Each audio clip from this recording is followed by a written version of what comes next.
In the suffocating twilight between centuries-old trees, I feel the weight of millennia of primitive terror. An unnatural silence falls over the forest, foreshadowing something terrible. My mute screams are lost in the night as the beast emerges from the shadows. Hello everyone, welcome to the channel. Before we begin today's attack report, I want to ask you to subscribe to the channel. Your subscription is very important to us, so please subscribe. Also, write now in the comments which city you're watching from.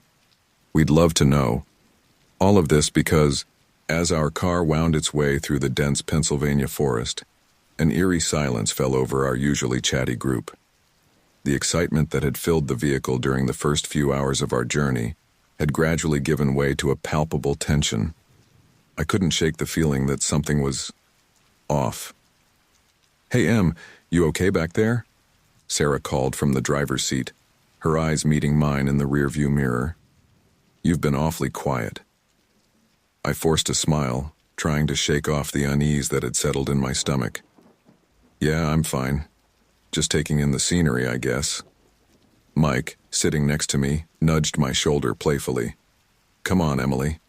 Where's that enthusiasm you had when you suggested this camping trip?" I laughed, but it sounded hollow even to my own ears. "Sorry, guys.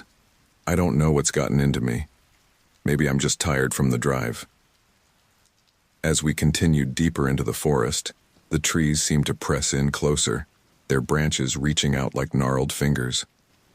The late afternoon sun filtered weakly through the canopy, casting long shadows across the narrow dirt road. I found myself peering intently into the gaps between the trees, my eyes straining to make sense of the shifting patterns of light and dark. That's when I saw it. A flash of movement, something large weaving between the trunks. My breath caught in my throat, and I pressed my face against the cool glass of the window, trying to get a better look. "Did you guys see that?" I asked, my voice barely above a whisper. "See what?" Jake asked from the front passenger seat, twisting around to look at me. I hesitated, suddenly feeling foolish. I thought I saw something moving out there. Something big." Sarah slowed the car slightly, her brow furrowing as she scanned the forest. "Like a deer or something?" I shook my head, unable to articulate the sense of wrongness that had washed over me. "No, it was bigger than that. Never mind, it was probably just my imagination." The car fell silent again, but I could feel the others exchanging glances. I knew what they were thinking. Emily's letting her overactive imagination run wild again. I slumped back in my seat, trying to convince myself that's all it was. As we finally pulled into the small clearing that would serve as our campsite, the knot in my stomach tightened. The area looked peaceful enough, a flat expanse of grass surrounded by towering pines, but I couldn't shake the feeling that we were intruding on something. "All right, gang," Mike announced as we piled out of the car. "Let's get camp set up before it gets dark." We fell into our usual routines, unloading gear and divvying up tasks. Jake and Mike started on the tents while Sarah and I gathered firewood. As we moved among the trees at the edge of the clearing, the hair on the back of my neck stood up. I couldn't shake the sensation that we were being watched. "Sarah," I whispered, gripping her arm. "Do you feel that?" She paused, an armful of branches cradled against her chest. "Feel what?" I gestured vaguely at the forest around us.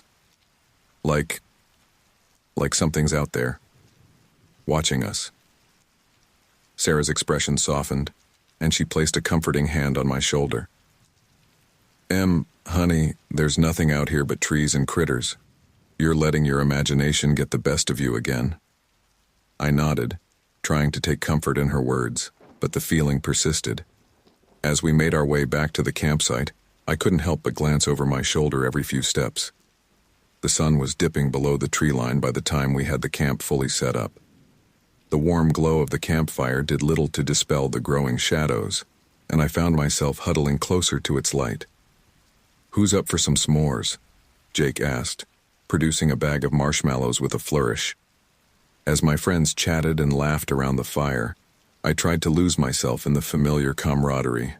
But every rustle of leaves, every snapping twig in the darkness beyond our little circle of light, sent a fresh wave of unease through me. "I'm going to turn in," I announced abruptly, standing up. "I'm pretty beat from the drive." "Already?" Mike looked surprised. "It's barely 9 o'clock. I forced a yawn, stretching dramatically. "Yeah, I guess the fresh air's getting to me. I'll see you guys in the morning." As I zipped myself into my tent, I could hear the others whispering, no doubt discussing my odd behavior. I felt a pang of guilt for putting a damper on the trip, but I couldn't shake the oppressive feeling of dread that had settled over me. I lay in my sleeping bag, staring up at the nylon ceiling of the tent, listening to the muffled voices of my friends and the crackling of the fire. Gradually, those comforting sounds faded as, one by one, the others retired to their tents. The forest seemed to come alive in the darkness. Unfamiliar and unsettling sounds filtered through the thin fabric of my tent. The hoot of an owl, the rustle of some small animal in the underbrush, and other noises I couldn't identify. Each sound made me flinch, my imagination conjuring terrifying possibilities. I must have dozed off at some point because I jerked awake suddenly, my heart pounding. Something had woken me, but I wasn't sure what. I lay perfectly still, straining my ears. There it was again, a twig snapping, much closer than the ambient forest noises. This wasn't some small animal. The sound was followed by heavy footsteps, slow and deliberate, circling our campsite. My breath caught in my throat as I saw a massive, dark silhouette loom outside my tent. It was far too large to be one of my friends, its shape all wrong for any animal I knew. As I watched, paralyzed with fear, a low, guttural growl pierced the night air. With trembling hands, I fumbled for my flashlight. My fingers closed around it just as the shadow moved, positioning itself directly in front of my tent. I raised the light, my thumb hovering over the switch. In that moment, time seemed to stand still. I knew, with a bone-deep certainty, that once I turned on that light, everything would change. There would be no going back, no pretending that this was all in my head. Taking a deep, shuddering breath, I pressed the switch. The beam cut through the darkness, illuminating the side of my tent. And there, projected like some twisted shadow puppet show, was a silhouette that would haunt my nightmares for years to come. It was massive, easily 8 feet tall, with a broad, powerful frame that spoke of inhuman strength. The head was large and oddly shaped, sitting directly on broad shoulders with no discernible neck. But it was the eyes that froze the blood in my veins. 2 glowing orbs that reflected my flashlight beam, filled with an intelligence and malevolence that was unmistakably real. I saw Bigfoot's eyes glaring at me through the darkness just before it struck, its massive hand tearing through my tent like it was made of tissue paper. A scream built in my throat as the creature reached for me, and I knew that this was only the beginning of a night of unimaginable terror. My scream died in my throat as the massive hand ripped through my tent. In that moment, terror unlike anything I'd ever known paralyzed me. I lay there, my sleeping bag suddenly feeling like a death shroud as the creature's foul breath washed over me. "Emily? What's going on?" Sarah's sleepy voice called out from her nearby tent. The sound seemed to startle the creature. It withdrew its hand, leaving a gaping hole in the fabric of my tent. I could hear its heavy breathing, could sense its massive form just inches away from me. My own breath came in short, panicked gasps as I tried to process what was happening. "Em?" Mike's voice this time sounding more alert. "You okay?" I wanted to scream, to warn them, but fear had stolen my voice. The creature shifted and I heard its footsteps moving away from my tent. For a moment, I dared to hope it was leaving. Then Jake's voice shattered the night. "Holy sh..." His words cut off abruptly, replaced by a terrifying roar that shook me to my core. Chaos erupted outside my tent. I could hear my friends screaming, the sound of tearing fabric and the creature's guttural growls. "Run!" Sarah's scream galvanized me into action. I scrambled out of my sleeping bag, my hands shaking so badly I could barely manage the zipper. As I tumbled out of my ruined tent, the full horror of the situation hit me. The campsite was in shambles. Tents were torn apart, our supplies scattered everywhere. And there, in the center of it all, stood a nightmare made flesh. It was even more terrifying than the silhouette I'd seen. Bigfoot stood at least 8 feet tall, its body covered in thick matted fur. Its face was a grotesque blend of ape and man, with a pronounced brow ridge shadowing eyes that glinted with malevolent intelligence. Those eyes locked onto me, and I felt my blood run cold. "Emily, run!" Mike yelled.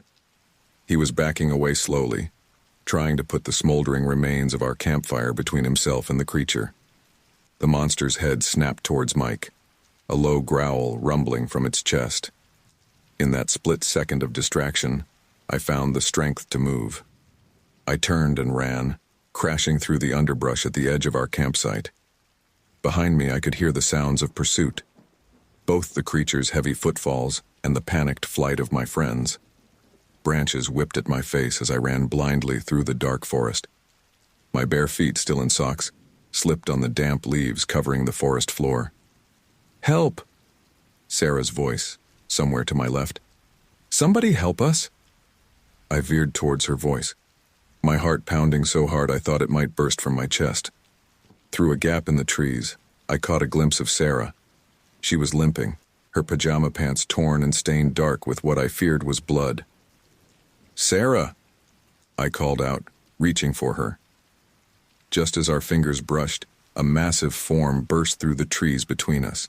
The creature roared, the sound so loud and close that it felt like a physical blow. Sarah screamed, stumbling backwards and disappearing into the darkness. I turned to run, but my foot caught on an exposed root. I went down hard, the breath knocked from my lungs. Gasping, I rolled onto my back, looking up just in time to see the creature looming over me. Its eyes seemed to glow in the darkness, filled with a hunger that chilled me to my core. I scrambled backwards, my hands scrabbling in the dirt and leaves. My back hit a tree trunk, and I realized with growing horror that I was trapped. The creature took a step closer, its massive form blotting out what little moonlight filtered through the canopy. I could smell its rank odor, a mixture of wet fur and something metallic that made my stomach churn. "Please," I whimpered, though I knew it was futile. This wasn't some person in a costume, wasn't some animal that could be reasoned with. This was a predator, and I was its prey. As if in response to my plea, the creature reached out one enormous hand.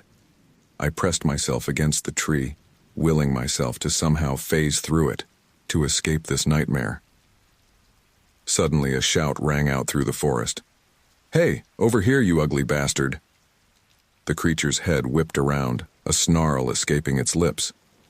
I recognized Jake's voice, coming from somewhere off to my right. In that moment of distraction, I saw my chance. I dove to the side, rolling through the underbrush.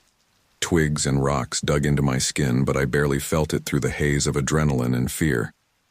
I heard the creature roar in frustration, felt the ground shake as it gave chase.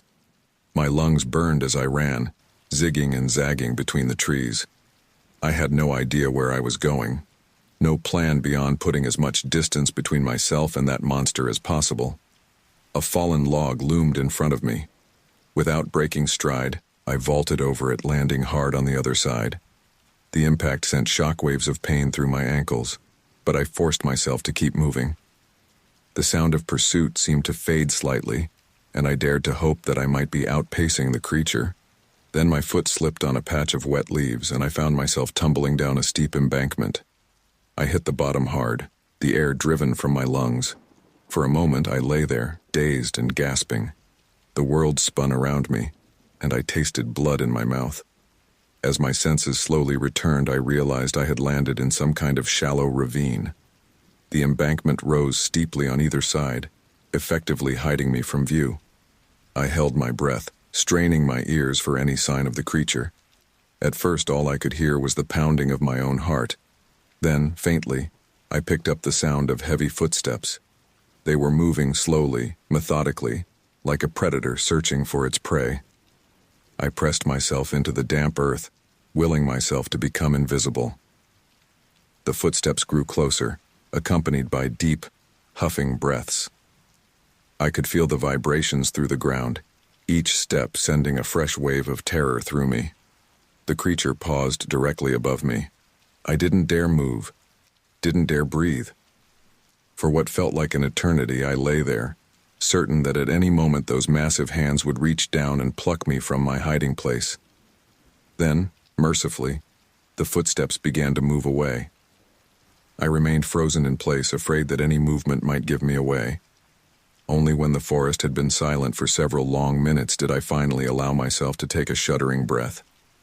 As the immediate danger passed, the full weight of what had happened began to settle over me. Where were my friends? Were they safe? Had they managed to escape? Or had the creature... I couldn't bring myself to finish that thought. I was lost in the woods, alone, with no supplies and no idea which direction would lead me to safety. And somewhere out there, that monster was still hunting. As if to emphasize this point, a distant roar echoed through the forest, sending a fresh wave of shivers down my spine. I knew I couldn't stay in this ravine forever. Sooner or later I would have to move, would have to try to find help or at least find my way back to civilization. But for now, paralyzed by fear and exhaustion, I could only lie there in the mud praying that this nightmare would somehow end. As the adrenaline began to wear off, I became aware of a stinging sensation on my arms and legs. In the dim pre-dawn light, I could see numerous scratches and cuts, souvenirs from my panicked flight through the forest. My ankle throbbed where I had twisted it jumping over the log. I knew I needed to move, to try to find help, but the fear of what might be waiting for me out there kept me rooted in place. As the sky began to lighten, I steeled myself for what I knew would be a harrowing journey. Whatever happened, I couldn't stay here.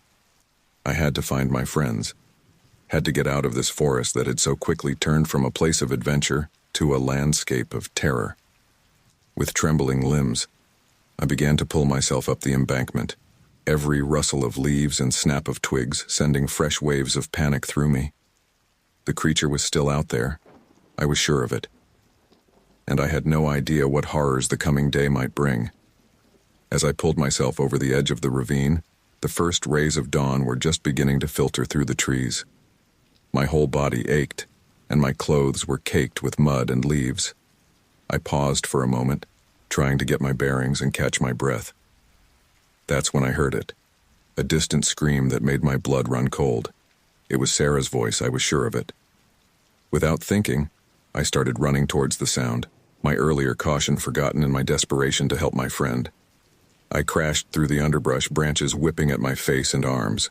My lungs burned, and my legs felt like lead, but I pushed on. As I got closer, I could hear other sounds.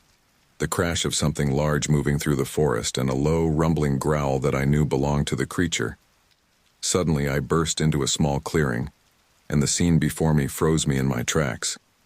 Sarah was there, her back against a tree, her face a mask of terror, and looming over her, its massive form blocking out the early morning light, was Bigfoot.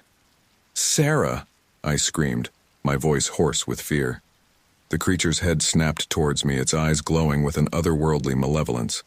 For a split second, we locked gazes, and I felt a primal fear unlike anything I'd ever experienced before.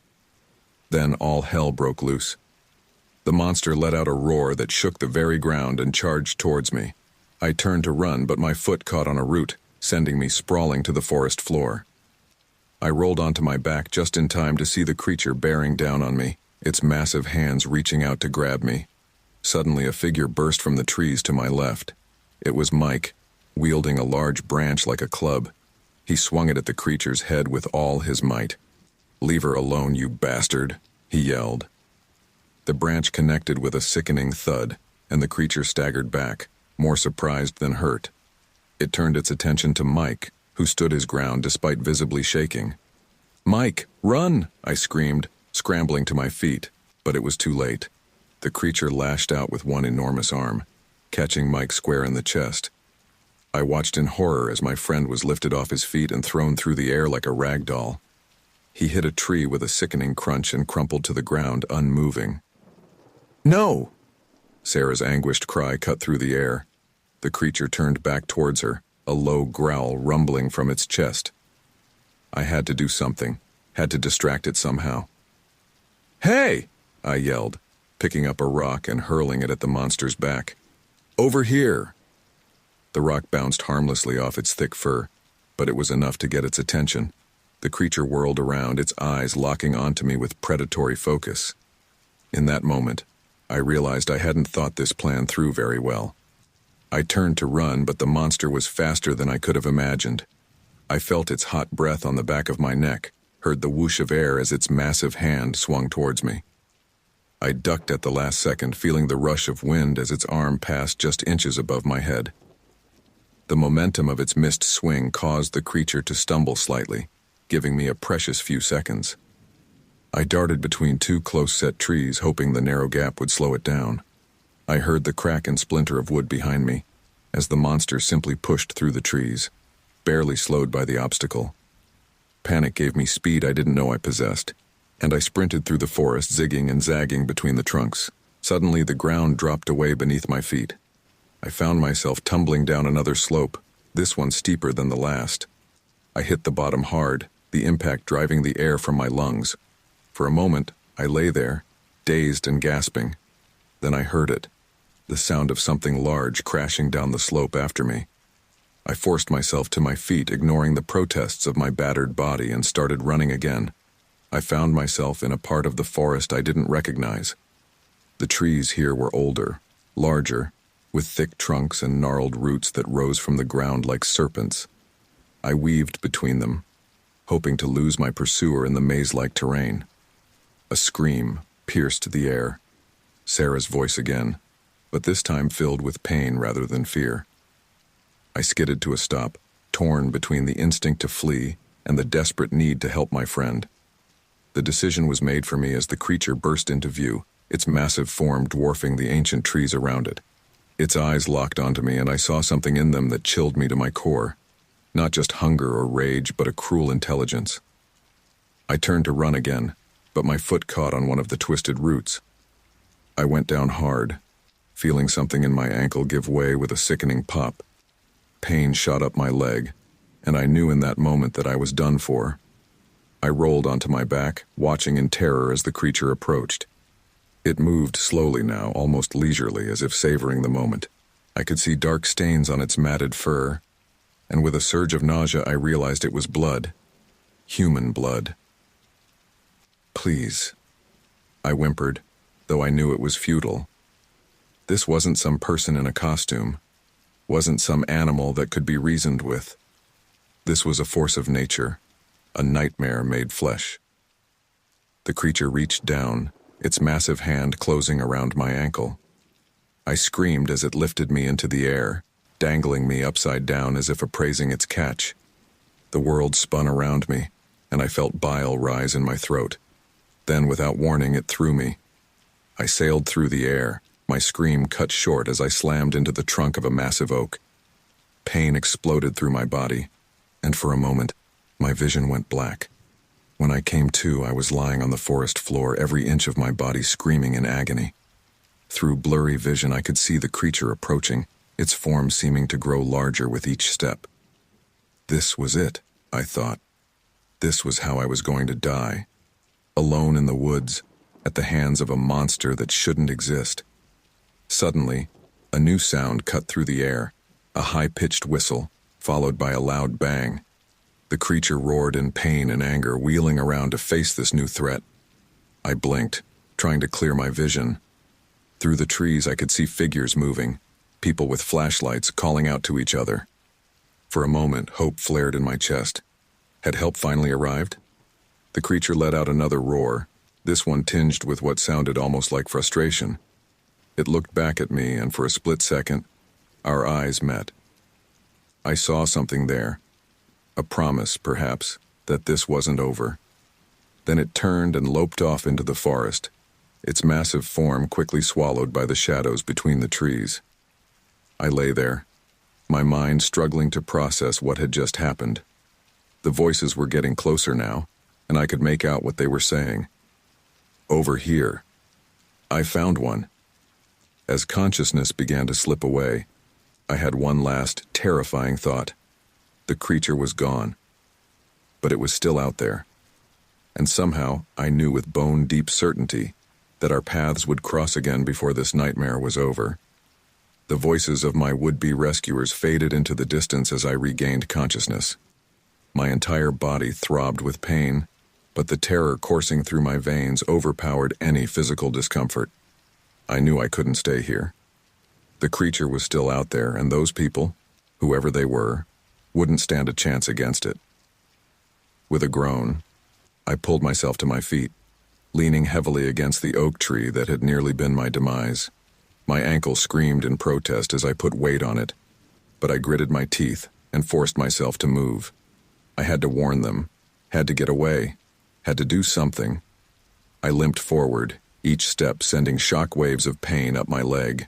The forest around me seemed to spin, trees blurring together in a nauseating swirl of green and brown. But I pressed on, driven by a primal need to survive. "Hello?" I called out weakly, my voice hoarse and barely above a whisper. "Is anyone there?" Only the rustling of leaves and the distant call of a bird answered me. I was alone again, lost in this nightmare of a forest. Tears stung my eyes, but I blinked them away furiously. I couldn't afford to break down now. I don't know how long I stumbled through the woods, time losing all meaning in my pain and fear-addled state. Every snapping twig, every rustle in the underbrush sent a fresh wave of panic through me. I imagined the creature lurking behind every tree, waiting to pounce. As I pushed through a particularly dense patch of undergrowth, my foot caught on something, sending me sprawling to the forest floor. I lay there for a moment, the damp earth cool against my feverish skin. Part of me wanted to just stay there, to give up and let whatever was going to happen. But then I heard it, a low rumbling growl that seemed to vibrate through the very ground beneath me. It was close. Too close. Adrenaline surged through me, temporarily drowning out the pain.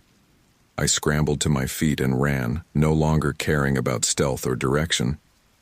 Branches whipped across my face as I crashed through the forest, my lungs burning with each ragged breath. The sound of pursuit was close behind, heavy footfalls and the crack of breaking branches. The creature's hot, rancid breath seemed to wash over me, spurring me to even greater speed. I burst out of a thicket and found myself at the edge of a steep ravine. Without hesitation, I half ran, half tumbled down the slope, loose rocks and soil sliding beneath my feet. I lost my balance about halfway down, rolling the rest of the way in a painful tumble of limbs and debris. I hit the bottom hard, the impact driving what little air remained from my lungs. For a moment I lay there, dazed and gasping.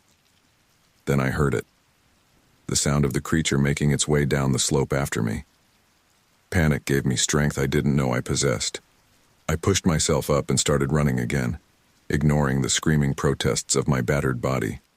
The ravine floor was littered with fallen trees and large boulders, creating a treacherous obstacle course.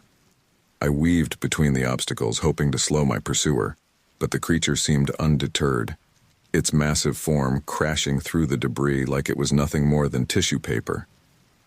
Up ahead, I spotted a gap between two large boulders. It was narrow, too narrow for the creature to fit through, I hoped. With a burst of desperate energy, I made for the opening. I squeezed through the gap, jagged rock scraping against my arms and sides. Just as I cleared the other side, I heard the creature slam into the boulders behind me. The impact shook the ground, and I heard the ominous sound of rock grinding against rock. I didn't dare look back, just kept running. The ravine widened out ahead of me, the walls gradually sloping down to meet the forest floor. As I reached level ground, I risked a glance over my shoulder. The creature had managed to push one of the boulders aside and was now squeezing through the gap. Its eyes locked onto mine, filled with a predatory intensity that chilled me to my core. I turned and ran harder, my feet barely seeming to touch the ground. The trees blurred past me, branches catching at my clothes and hair. I had no idea where I was going, no plan beyond putting as much distance between myself and that monster as possible. My foot caught on a hidden root and I went down hard. I tumbled head over heels, finally coming to rest at the base of a large tree. The world spun around me, and for a moment I thought I might pass out. But the sound of approaching footsteps jolted me back to full awareness. I looked around frantically, searching for somewhere, anywhere to hide. That's when I spotted it, a hollow at the base of the tree, partially hidden by a curtain of hanging moss. Without hesitation, I crawled inside, pressing myself as far back into the darkness as I could. I huddled there, trying to quiet my ragged breathing. The hollow was damp and musty, the air thick with the scent of decaying leaves and moss, but in that moment it felt like the safest place in the world. The footsteps grew closer, accompanied by deep, huffing breaths. I could feel the vibrations through the ground, each step sending a fresh wave of terror through me. The creature paused just outside my hiding place. I didn't dare move, didn't dare breathe. For what felt like an eternity, I lay there, certain that at any moment those massive hands would reach in and drag me out. I could hear it sniffing the air, searching for my scent. Its shadow fell across the entrance to the hollow, blocking out what little light filtered through the moss. My heart pounded so loudly in my chest that I was sure the creature must be able to hear it. Then, miraculously, the shadow moved on. The footsteps began to fade into the distance, accompanied by a frustrated growl. I remained frozen in place, afraid that any movement might give me away. Only when the forest had been silent for several long minutes did I finally allow myself to take a shuddering breath. As the immediate danger passed, exhaustion hit me like a physical blow. The adrenaline that had been keeping me going drained away, leaving me feeling weak and shaky. Every part of my body ached, and I could feel warm trickles of blood from numerous cuts and scrapes. I knew I couldn't stay in this hollow forever. Sooner or later, I would have to move, would have to try to find help or at least find my way back to civilization. But for now, paralyzed by fear and exhaustion, I could only lie there in the damp darkness, praying that this nightmare would somehow end. As I huddled in my hiding place, my mind raced with questions. Where were my friends? Had they managed to escape? Or had the creature? I couldn't bring myself to finish that thought. And who were those people I had heard earlier? Had they been real? Or just a hallucination born of desperation?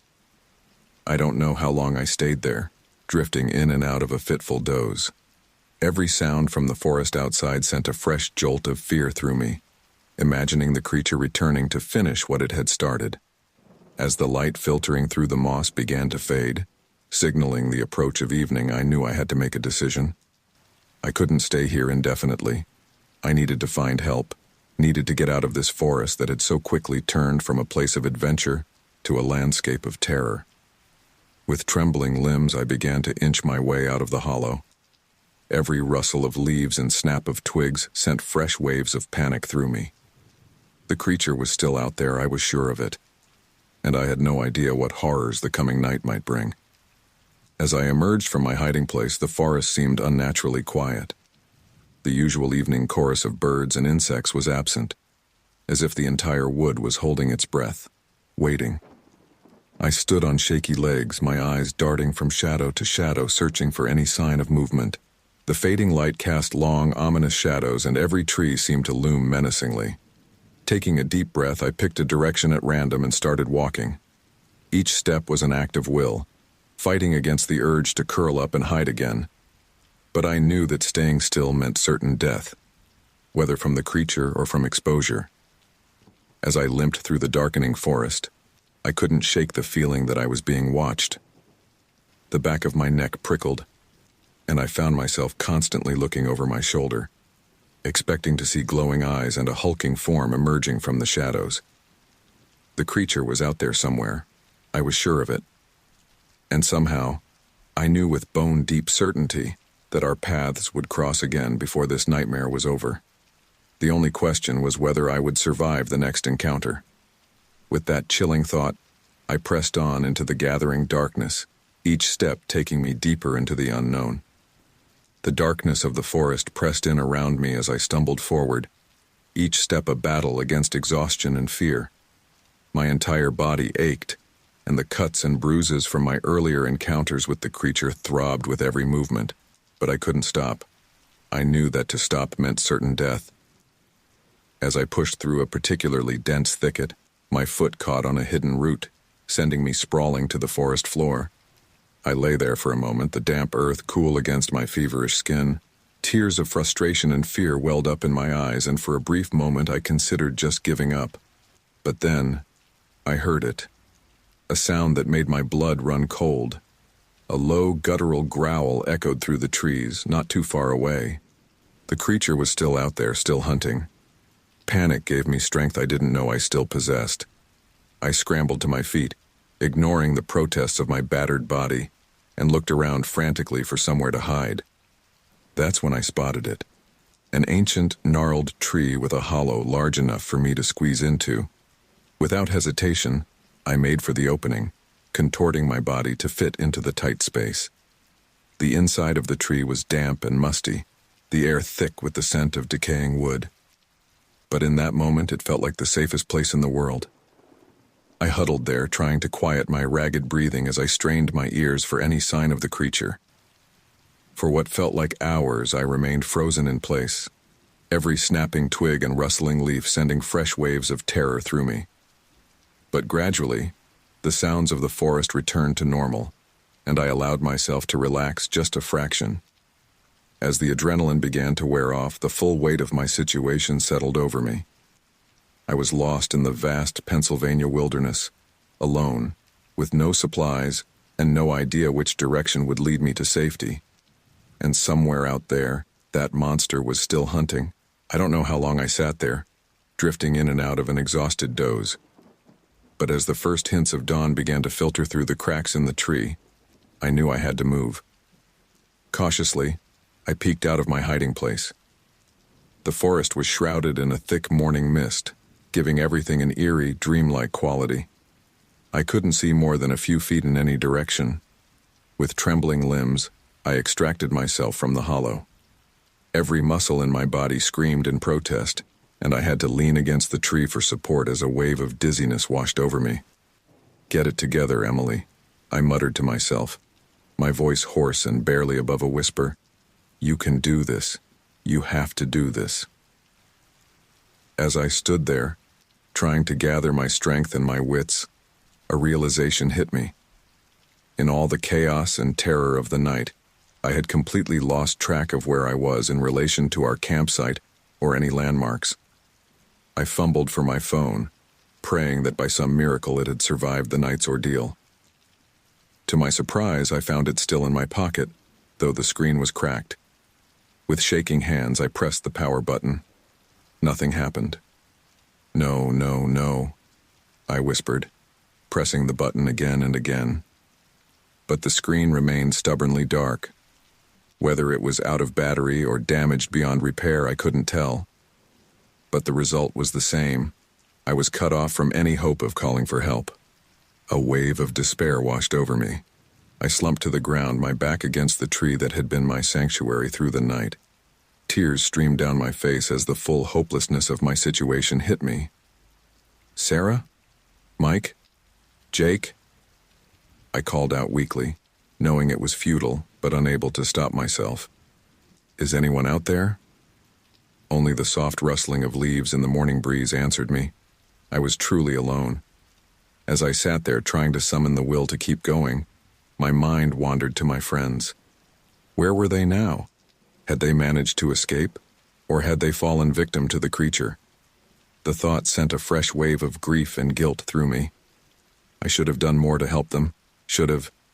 A distant roar shattered the morning stillness, jolting me out of my spiral of self-recrimination. It was far off but unmistakable. The creature was still out there. Fear gave me the strength to stand. I couldn't stay here. I had to keep moving, had to try to find my way out of this nightmare. I picked a direction at random and started walking, each step sending shockwaves of pain through my battered body. The mist swirled around me, making it difficult to see where I was going. More than once I stumbled over hidden roots or rocks. As I walked, I tried to focus on putting one foot in front of the other, but my mind kept drifting back to the events of the past night. The initial attack on our camp, the terrifying chase through the forest, the moments when I was sure I was about to die. It all seemed like a horrible dream, but the pain in my body and the terror still gripping my heart were all too real. I don't know how long I had been walking when I heard it, the sound of running water. Hope flared in my chest. Where there was water, there might be people, or at least a way to orient myself. I quickened my pace, ignoring the protests of my aching muscles. The sound grew louder, and soon I could see a break in the trees ahead. With a final push, I burst out of the forest and found myself on the bank of a fast-flowing stream. For a moment, I just stood there, relief washing over me. It wasn't salvation, but it was something. A landmark, a potential source of water, maybe even a way to navigate. I stumbled to the water's edge and fell to my knees. My reflection in the clear water was a shock. My face was scratched and bruised, my hair matted with leaves and dirt. I barely recognized myself. Cupping my hands, I brought some water to my lips. It was cold and fresh, and I realized just how thirsty I had been. I drank deeply, then splashed some water on my face, trying to clear my head. As I knelt there, catching my breath and trying to plan my next move, a sound from the forest behind me made me freeze. It was subtle, just the snapping of a twig. But in that moment, it might as well have been a gunshot. Slowly, I turned my head to look back at the tree line. The mist had begun to lift, but shadows still lurked between the trunks. And in those shadows, I saw movement. My heart began to race as a dark shape emerged from the trees. It was massive, far larger than any normal animal had any right to be. As it stepped into a patch of sunlight, I got my first clear look at the creature in the light of day. It was even more terrifying than I remembered. Bigfoot stood at least 8 feet tall, its body covered in thick, matted fur. Its face was a grotesque blend of ape and man, with a pronounced brow ridge shadowing eyes that glinted with malevolent intelligence. Those eyes locked onto me, and I felt my blood run cold. There was recognition there. It knew me, remembered me. And there was something else, something that chilled me to my very core. Hunger. For a moment, we both stood frozen, predator and prey, locked in a silent standoff. Then, with a roar that shook the very air, the creature charged. I scrambled to my feet, nearly slipping on the wet rocks. Without thinking, I plunged into the stream. The cold water shocked my system, but fear drove me forward. I fought against the current, desperate to put some distance between myself and the monster on the shore. As I reached the middle of the stream, I risked a glance back. The creature had paused at the water's edge, pacing back and forth like a caged animal. For a moment, I dared to hope that it wouldn't follow me into the water. But then, with a snarl of frustration, it stepped into the stream. The water barely seemed to slow it down as it waded towards me, its eyes never leaving mine. I turned and pushed on, fighting against the current with every ounce of strength I had left. The opposite bank seemed impossibly far away, but it was my only hope. Behind me, I could hear the creature's heavy breathing growing closer. As I neared the far shore, my foot slipped on a submerged rock. I went under, the cold water closing over my head. For a terrifying moment, I was completely disoriented, tumbling in the current. Then my feet found purchase on the rocky bottom, and I pushed myself up, breaking the surface with a gasp. I was only a few feet from the shore now. With a final burst of desperate energy, I lunged for the bank. My hands closed on roots and undergrowth, and I pulled myself out of the water. I scrambled up the muddy bank, not daring to look back. The sound of splashing behind me told me the creature was close. Too close. As I reached the top of the bank, I risked a glance over my shoulder. The creature was almost upon me, its massive form rising from the water like some primordial nightmare. With a scream of terror, I turned and plunged back into the forest. The chase was on once again, and I knew that this time, there would be no escape unless I could find help soon. The relative peace of the morning had been shattered, and I was once again fighting for my very survival in this endless nightmare. My lungs burned as I crashed through the underbrush, the sound of the creature's pursuit close behind me. The brief respite at the stream felt like a distant memory now, replaced by the all-consuming terror of being hunted. I weaved between the trees, desperately searching for any advantage, any way to lose my pursuer. But the creature seemed tireless, its heavy footfalls never more than a few seconds behind me. As I ran, a chilling thought occurred to me. The creature wasn't just chasing me, It was hurting me. Each time I tried to veer off in a new direction, a thunderous roar or a particularly close crash would send me back on course. It was toying with me, like a cat with a mouse. "Help!" I screamed, my voice hoarse and barely audible over the sound of my own ragged breathing. "Somebody, please help me." But I knew it was futile. In this vast expanse of wilderness, who would hear me? Who would believe that a monster out of legend was hunting me through the Pennsylvania forest?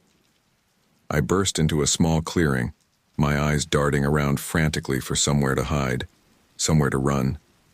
That's when I saw them, fresh, massive footprints in the mud ahead of me, still filling with water. My blood ran cold as I realized the implications. The creature hadn't just been chasing me, it had somehow gotten ahead of me, cutting off my escape route. I was being corralled, driven towards some unknown destination. A low growl from behind sent me sprinting forward again, my heart threatening to burst from my chest. I had no choice but to continue in the direction the creature seemed to want me to go. The terrain began to change as I ran, becoming steeper and rockier. I found myself climbing up a gradual incline, the forest thinning out around me. Ahead, I could see the tree line breaking, revealing a rocky outcropping. As I neared the edge of the forest, a flicker of hope ignited in my chest. If I could reach higher ground, maybe I could spot a road, a town, anything that might lead me to safety. But just as I broke free of the tree line, my foot caught on a slick patch of wet leaves. I went down hard, tumbling forward onto the rocky ground beyond. Pain exploded through my body as I rolled down a steep incline, unable to stop my descent. I came to a jarring halt at the bottom of the ravine, landing hard in an icy stream. For a moment, I lay there, dazed and gasping, the cold water shocking my system. As I struggled to sit up, taking stock of my new injuries, I heard it, the sound of heavy footsteps approaching the edge of the ravine above. Slowly, I looked up. There, silhouetted against the sky, stood the creature. It looked even more massive from this angle, its form blotting out the sun. Those intelligent, predatory eyes locked onto mine, and I saw something in them that made my blood run cold. Not just hunger, but a cruel sort of satisfaction. It had driven me exactly where it wanted me. I tried to scramble to my feet, but my body betrayed me. My ankle, already weak from earlier injuries, gave way as soon as I put weight on it. I collapsed back into the stream with a splash and a cry of pain. The creature began to make its way down the ravine, moving with a sure-footedness that belied its enormous size. Each step brought it closer, the ground trembling beneath its weight. Panic gave me strength I didn't know I still possessed. I dragged myself out of the stream, crawling on my hands and knees towards the opposite wall of the ravine. If I could just reach those rocks, maybe I could find a crevice to hide in, somewhere too small for the creature to reach. But I knew, deep down, that it was hopeless. I was injured, exhausted, and cornered. There was nowhere left to run. As I pressed myself against the rock face, searching desperately for any kind of shelter, I heard the creature splash into the stream behind me. Its hot, rancid breath washed over me, and I knew without looking that it was mere feet away. Slowly I turned to face my tormentor. The creature stood in the middle of the stream, water swirling around its massive legs. This close, I could see details I had missed before. Scars crisscrossing its matted fur, wickedly sharp claws at the end of its enormous hands, teeth yellowed but razor-sharp in its powerful jaw. For a moment, we stared at each other, predator and prey locked in a final standoff. Then, with deliberate slowness, the creature reached out one massive hand towards me. In that moment, something inside me snapped. All the fear, all the pain, all the desperation of the past day coalesced into a single burning point of defiance. "No!" I screamed, my voice echoing off the ravine walls. "I won't die like this." I grabbed a rock from the stream bed and hurled it at the creature with all my might. It bounced harmlessly off its broad chest, but the action seemed to startle it. It paused, its hand still outstretched, as if confused by this sudden show of resistance. Taking advantage of its momentary hesitation, I grabbed another rock, larger this time. "Get away from me," I yelled, brandishing it like a weapon. The creature's eyes narrowed, and a low growl rumbled from its chest. It took another step towards me, water splashing around its feet. I swung the rock with all my strength, aiming for its head. But the creature was faster than I expected. Its hand shot out, catching my wrist in an iron grip. The rock fell from my nerveless fingers, splashing into the stream. Pain lanced up my arm as the creature tightened its grip. I cried out, tears streaming down my face. This was it, I thought. This was how I was going to die. But then, something unexpected happened. A high-pitched whistle cut through the air, followed by a loud crack.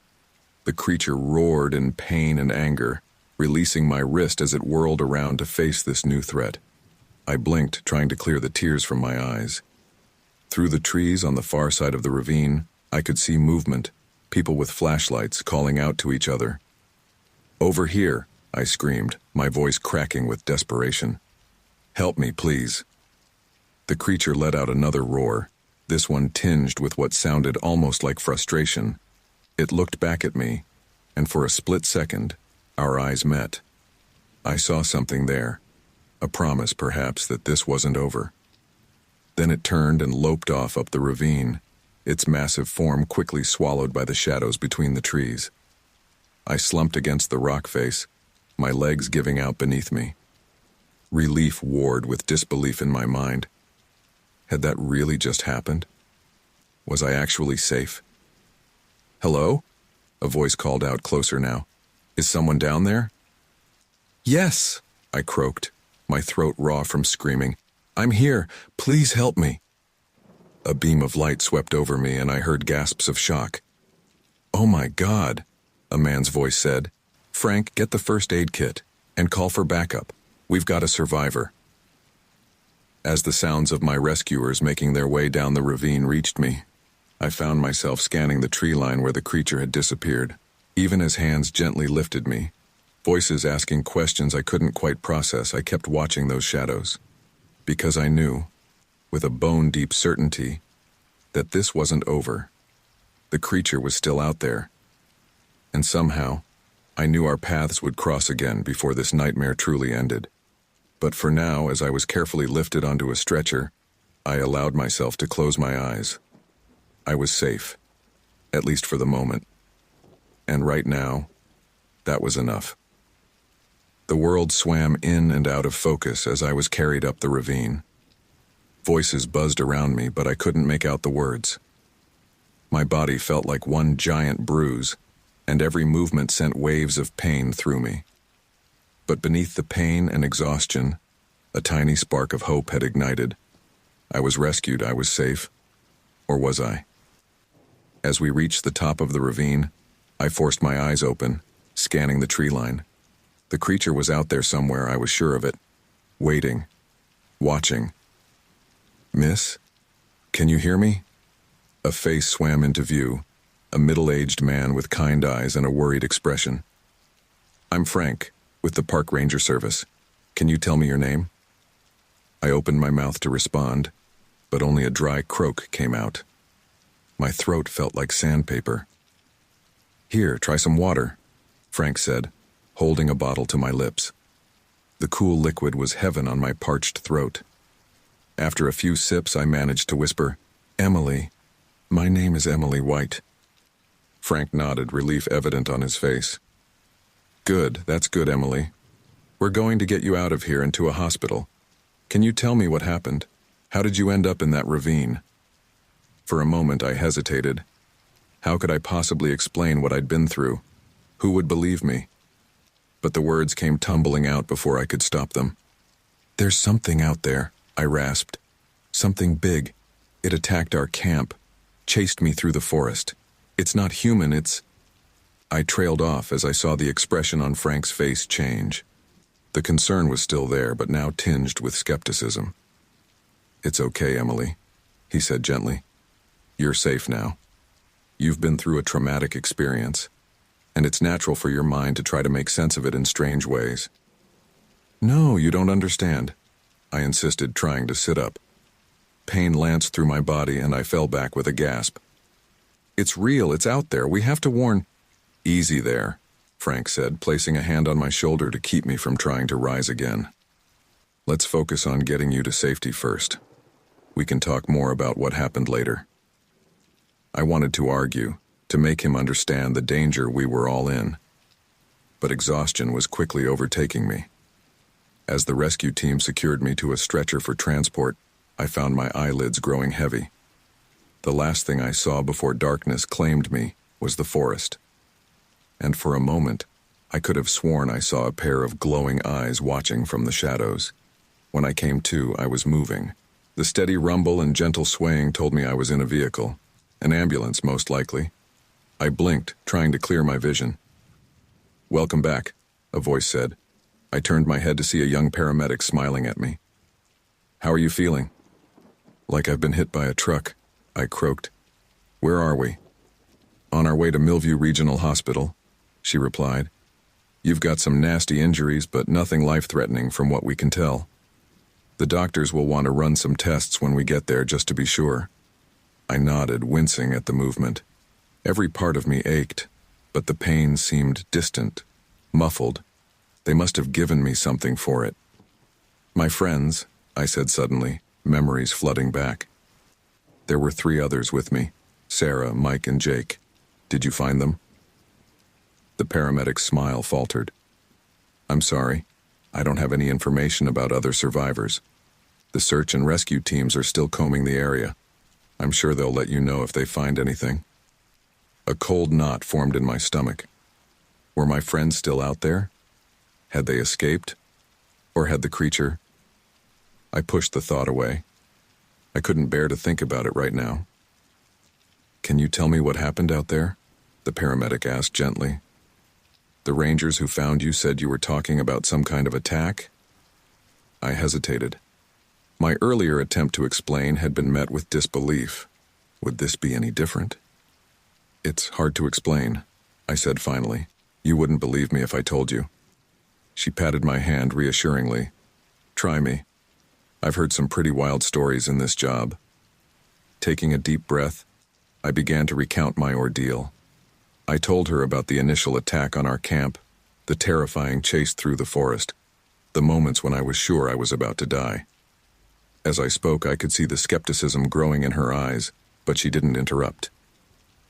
"And then it had me cornered in the ravine," I concluded. "If those rangers hadn't shown up when they did, I don't think I'd be here right now." For a long moment after I finished, the paramedic was silent. Then she said carefully, "That must have been terrifying for you, Emily. The mind can play tricks on us when we're in danger, especially in unfamiliar surroundings like the deep forest. What matters is that you survived." I felt a flash of frustration. "You don't believe me?" She squeezed my hand gently. "I believe that you went through something traumatic. The details, well, they'll sort themselves out in time. For now, let's focus on getting you better. Okay?" I wanted to argue, to insist that every word was true. But what was the point? I had no proof, nothing but my own battered body and the terror that still gripped my heart. As the ambulance wound its way through the Pennsylvania countryside, I found myself staring out the small rear window. The forest we'd just left was receding into the distance, a dark smudge on the horizon. It was still out there, I knew. The creature, Bigfoot, whatever you wanted to call it. And somehow, I had the sinking feeling that this wasn't over. We arrived at the hospital in a flurry of activity. I was whisked from the ambulance to the emergency room, surrounded by doctors and nurses asking questions and checking vitals. X-rays were taken, blood was drawn, and my various cuts and bruises were cleaned and bandaged. Through it all, I felt strangely detached, as if I was watching it happen to someone else. The only time I fully snapped back to myself was when a police officer came to take my statement. "Miss White," he said, flipping open a notebook. "I'm Officer Daniels. I know you've been through a lot, but I need to ask you a few questions about what happened in the forest. Are you up for that?" I nodded, steeling myself. This was my chance to make someone understand, to get them to take the threat seriously. But as I began to tell my story once again, I saw the same look of skepticism I'd seen on the faces of the ranger and the paramedic. When I described the creature, Officer Daniel's eyebrows rose so high they nearly disappeared into his hairline. "Miss White," he said when I'd finished, his tone carefully neutral, "are you aware that there have been no confirmed sightings of what you're describing in this area? Ever?" "I know how it sounds," I said, frustration building. "But I'm telling you, it's real. It's out there. And my friends, they might still be out there too." Officer Daniels nodded, jotting something in his notebook. "We have search teams combing the area where you were found. If your friends are out there, we'll find them. As for this creature, well, we'll certainly keep an eye out for any unusual activity in the forest." But I could tell from his tone that he didn't believe a word of it. To him, I was just another hiker who'd gotten lost and let her imagination run wild. As the officer left, a wave of despair washed over me. No one believed me. The creature was still out there, possibly still hunting my friends, and there was nothing I could do about it. I turned my head to look out the hospital room window. The sun was setting, painting the sky in shades of orange and pink. Somewhere out there, beyond the lights of the town, the forest waited. And in its depths, I knew, something ancient and terrifying roamed free. As darkness fell, I couldn't shake the feeling that this was far from over. The creature was still out there, and somehow I knew our paths would cross again before this nightmare truly ended. The steady beep of hospital monitors filled the air as I drifted in and out of a restless sleep. Every time I closed my eyes, I saw those glowing, predatory eyes staring back at me. The creature's hot breath on my skin, its massive form looming over me. The memories were so vivid, so terrifyingly real. A soft knock on the door jolted me fully awake. A nurse entered, her face kind but tired. "How are you feeling, Emily?" she asked, checking my vitals. "I've been better," I replied, wincing as I tried to sit up. "Any news about my friends?" The nurse's expression softened with sympathy. "I'm sorry. No updates yet. The search teams are still out there." I nodded, trying to swallow the lump in my throat. The not knowing was almost worse than anything else. As the nurse finished her checks and left, I found myself staring out the window. The sky was darkening, night falling over the small Pennsylvania town. Somewhere out there, beyond the lights and the safety of civilization, the forest waited. And in its depths, a movement caught my eye. At first I thought it was just a trick of the light, a shadow cast by a passing car. But then I saw it again, a massive, dark shape moving between the trees at the edge of the hospital grounds. My heart began to race, the monitors beeping faster in response. It couldn't be. Not here, not so close to town. But as I watched, frozen in terror, the shape emerged from the tree line. Even from this distance, even through the glare of the hospital lights on the window, I could make out its features: the matted fur, the hulking shoulders, the eyes that seemed to glow with an inner light. Bigfoot had found me. Panic surged through me. I had to warn someone, had to get help. But who would believe me? I'd already tried to tell them, and they'd all dismissed it as trauma-induced delusions. The creature was moving purposefully across the hospital grounds now, keeping to the shadows but clearly headed for the building. For me. With shaking hands, I reached for the call button. Maybe if the nurses saw it themselves, they'd have to believe me. But before I could press the button, the lights in my room flickered and went out. The monitors fell silent. For a moment, everything was pitch black and eerily quiet. Then the emergency lights kicked on, bathing the room in a dim, reddish glow. In the distance, I could hear shouts of confusion and alarm. I turned back to the window, my breath catching in my throat. The creature was gone. A loud crash from somewhere in the hospital made me jump. It was inside. Terror gave me strength I didn't know I still possessed. Ignoring the pain that lanced through my battered body, I swung my legs over the side of the bed and stood on shaky feet. I had to get out of here. Had to run. But where? The sound of splintering wood and terrified screams echoed down the hallway outside my room. It was getting closer. My eyes darted around the room, searching for anything I could use as a weapon. They landed on a metal IV stand in the corner. It wasn't much, but it was better than nothing. With trembling hands, I grabbed the stand, wincing as I pulled out the IV needle from my arm. I positioned myself next to the door, my makeshift weapon raised and ready. The sounds of destruction were right outside now. I could hear heavy breathing, the scrape of claws on linoleum. The door exploded inward, torn off its hinges as if it were made of paper. And there, filling the doorway with its massive form, stood the creature that had haunted my nightmares. Up close, it was even more terrifying than I remembered. Its fur was matted with blood, fresh blood, and its eyes burned with a primal hunger as they locked onto me. For a moment, we stared at each other, predator and prey in a final standoff. Then, with a roar that shook the very walls, it charged. I swung the IV stand with all my might, aiming for its head. But the creature was faster than I expected. Its hand shot out, catching the metal pole mid-swing. With a casual flick of its wrist, it tore the stand from my grasp and tossed it aside. I scrambled backwards, my back hitting the window. There was nowhere left to run. The creature advanced slowly, savoring its victory. Its massive hand reached out towards me, claws extended. In that moment, something inside me snapped. All the fear, all the pain, all the frustration of not being believed. It all coalesced into a burning point of defiance. "No," I screamed, my voice raw with emotion. "I won't let you win." I grabbed the nearest object, a heavy glass water pitcher from my bedside table, and hurled it at the creature's face with all my strength. The pitcher shattered against its broad forehead, shards of glass and water spraying everywhere. The creature roared in pain and anger, momentarily stunned. Taking advantage of its distraction, I dove past it, ignoring the searing pain in my body as I hit the floor. I scrambled to my feet and ran out into the hallway. The hospital was in chaos.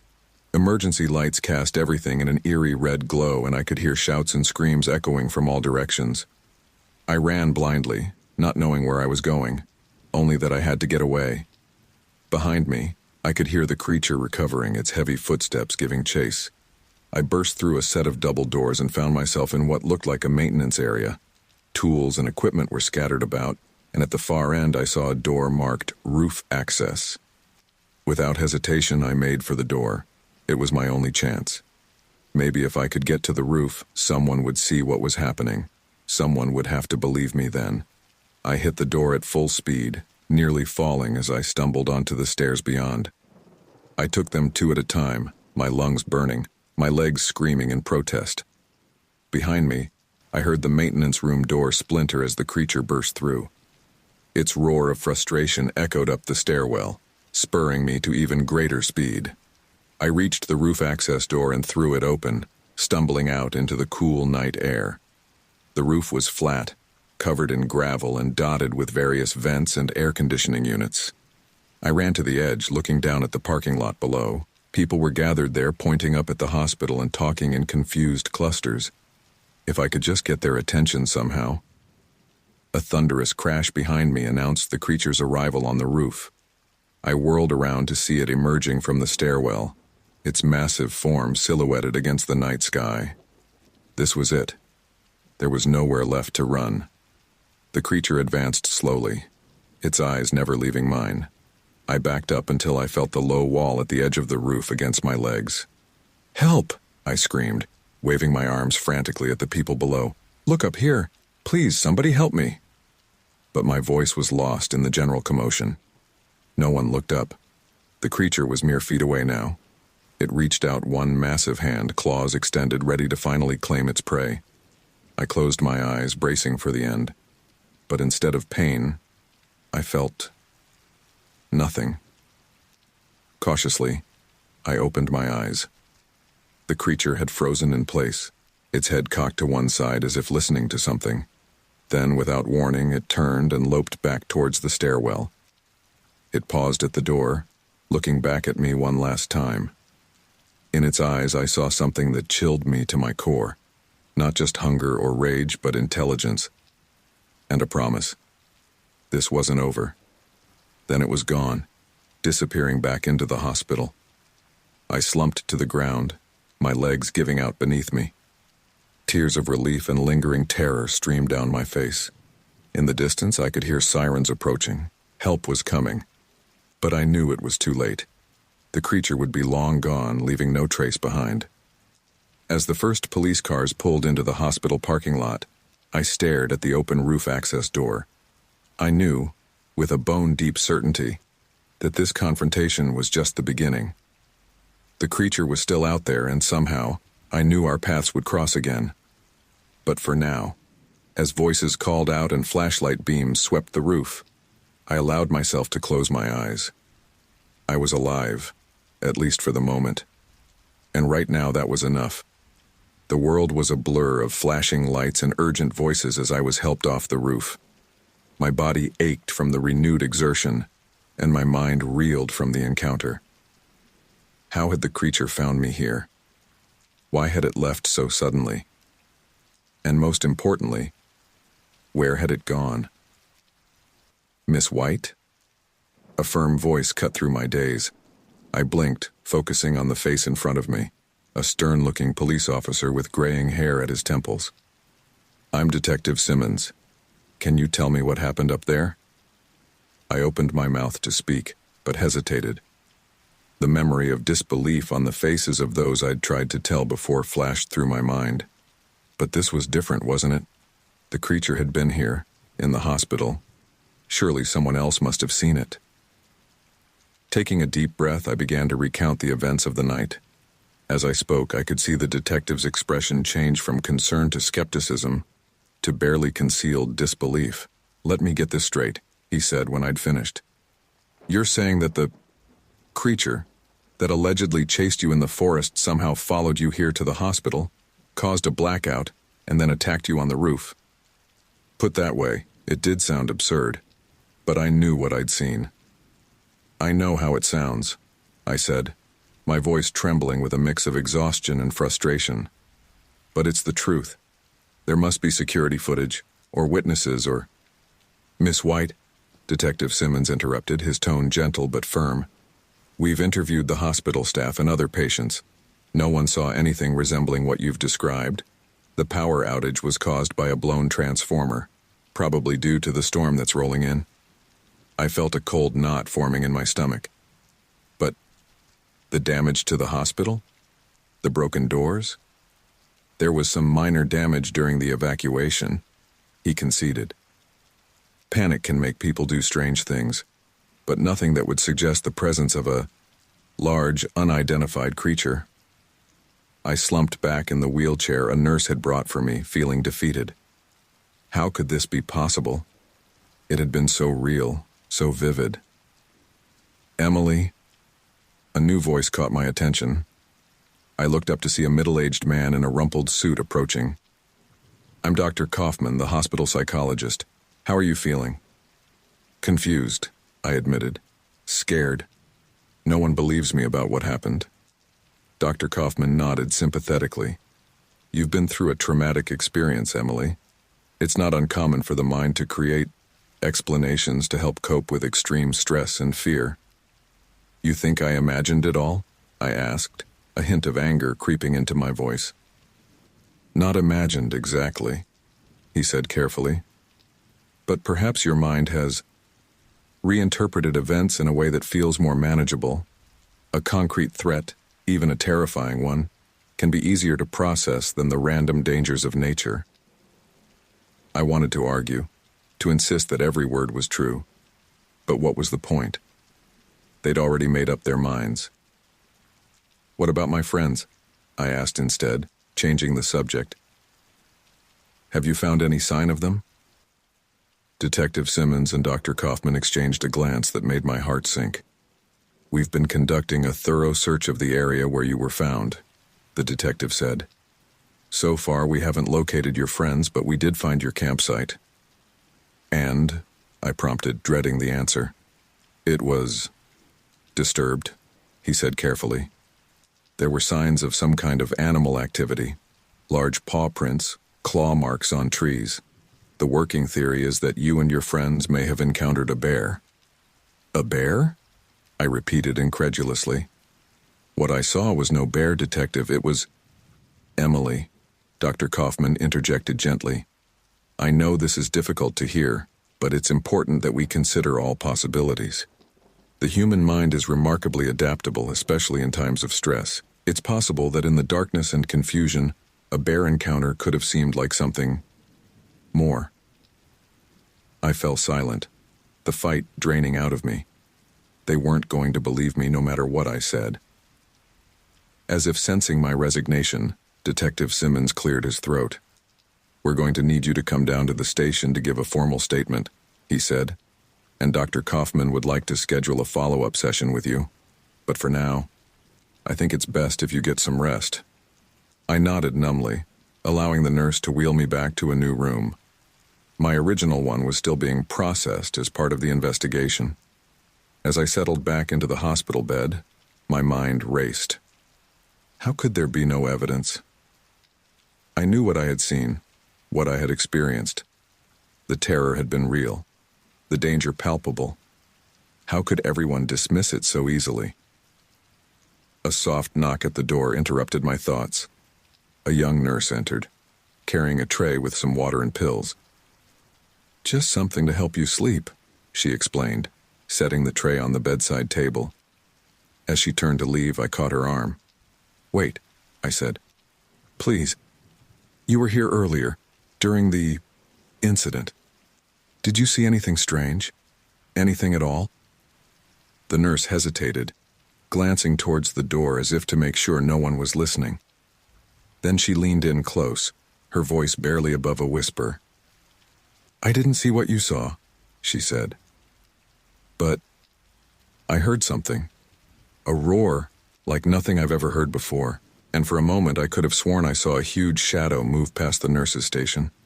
But when I looked again, it was gone. Relief washed over me. You believe me? She straightened up, her expression uncertain. I don't know what to believe, she admitted. But I know that something strange happened here tonight. Something that can't be explained away as just a power outage or mass panic. With that, she turned and left, leaving me alone with my thoughts. As I lay there in the darkened room, staring out the window at the storm-clouded sky, I felt a mix of emotions washing over me. Relief that someone, even if just one person, had experienced something that corroborated my story. Frustration at the continued disbelief from those in authority, and underlying it all, a deep, gnawing fear. Because I knew the truth. The creature was real. It was out there somewhere, perhaps still hunting. And somehow, I had the sinking feeling that our paths would cross again. But for now, as exhaustion finally overtook me and I drifted into a fitful sleep, I clung to one small comfort. I had survived. Against all odds, I had faced the impossible and lived to tell the tale, even if no one believed me. The harsh fluorescent lights of the police station buzzed overhead as I sat in the uncomfortable plastic chair, waiting. It had been less than 48 hours since my camping trip had turned into a nightmare, but it felt like a lifetime ago. The doctors had reluctantly discharged me from the hospital, deeming me physically stable enough to give my official statement. Detective Simmons entered the room, a thick file folder in his hand and a look of weary skepticism on his face. He sat across from me, his chair creaking under his weight. "All right, Miss White," he began, flipping open the folder. "Let's go through this one more time, from the beginning." I took a deep breath, steeling myself. This was my last chance to make them understand, to make them believe. "It started when we arrived at the campsite," I began, my voice stronger than I expected. I had a feeling, like we were being watched. As I recounted the events of that horrific night and the following day, I could see the detective's expression shifting from polite attention to barely concealed disbelief. When I described the creature's attack on the hospital, he actually sighed.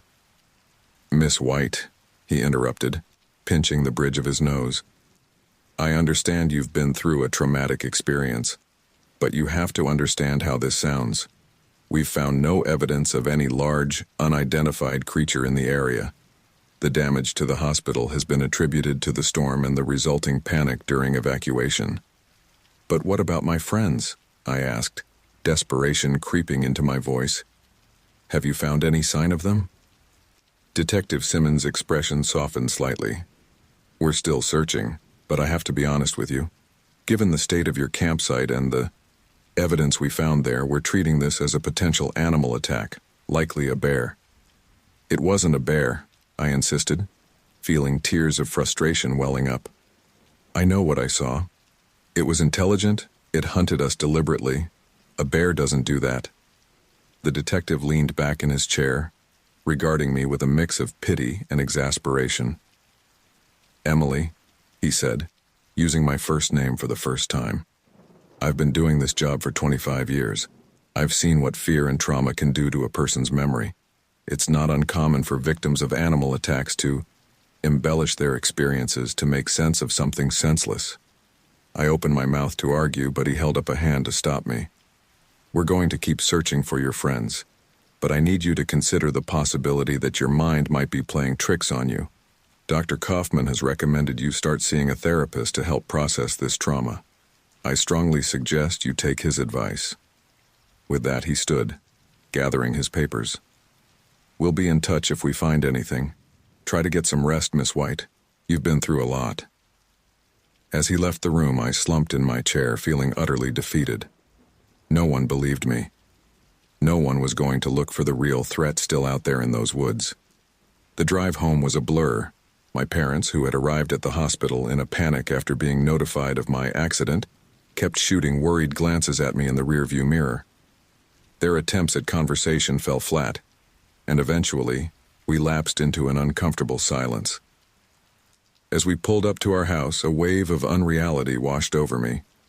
How could everything look so normal, so unchanged, when my entire world had been turned upside down? That night, I jolted awake from yet another nightmare, the creature's roar still echoing in my ears. Sweat-soaked and trembling, I stumbled to the bathroom, splashing cold water on my face. As I looked up at my reflection, I barely recognized myself. Dark circles shadowed my eyes, and angry red scratches stood out starkly against my pale skin, the only physical proof of my ordeal. But it wasn't enough. Not nearly enough to convince anyone of the truth. In the days that followed, I found myself obsessively scanning news reports and online forums, searching for any hint that someone else might have seen something, might believe my story. But there was nothing, just the usual blurry photos and dubious eyewitness accounts that had always surrounded the Bigfoot legend. My fingers traced the scars on my arms, tangible reminders of what I'd been through, but even these weren't enough to sway the doubters. Consistent with injuries from running through dense forest undergrowth, the hospital report had said, as if that explained everything. Late at night, I often found myself staring out into the darkness, half expecting to see those terrifying eyes glaring back at me. The rational part of my mind knew I was safe here, far from those Pennsylvania woods. But the fear lingered, a constant companion. 1 week after my return home, I sat at my computer scrolling through yet another cryptozoology forum. A new post caught my eye, someone claiming to have heard strange noises in the forest near where I'd been camping. My heart raced as I clicked on the thread, hope flaring in my chest. But as I read through the responses, my spirit sank. The post was met with the same skepticism and ridicule that my own story had received. "Probably just a bear," one commenter wrote, "or your imagination running wild." I slammed my laptop shut in frustration, tears stinging my eyes. Would no one ever believe me?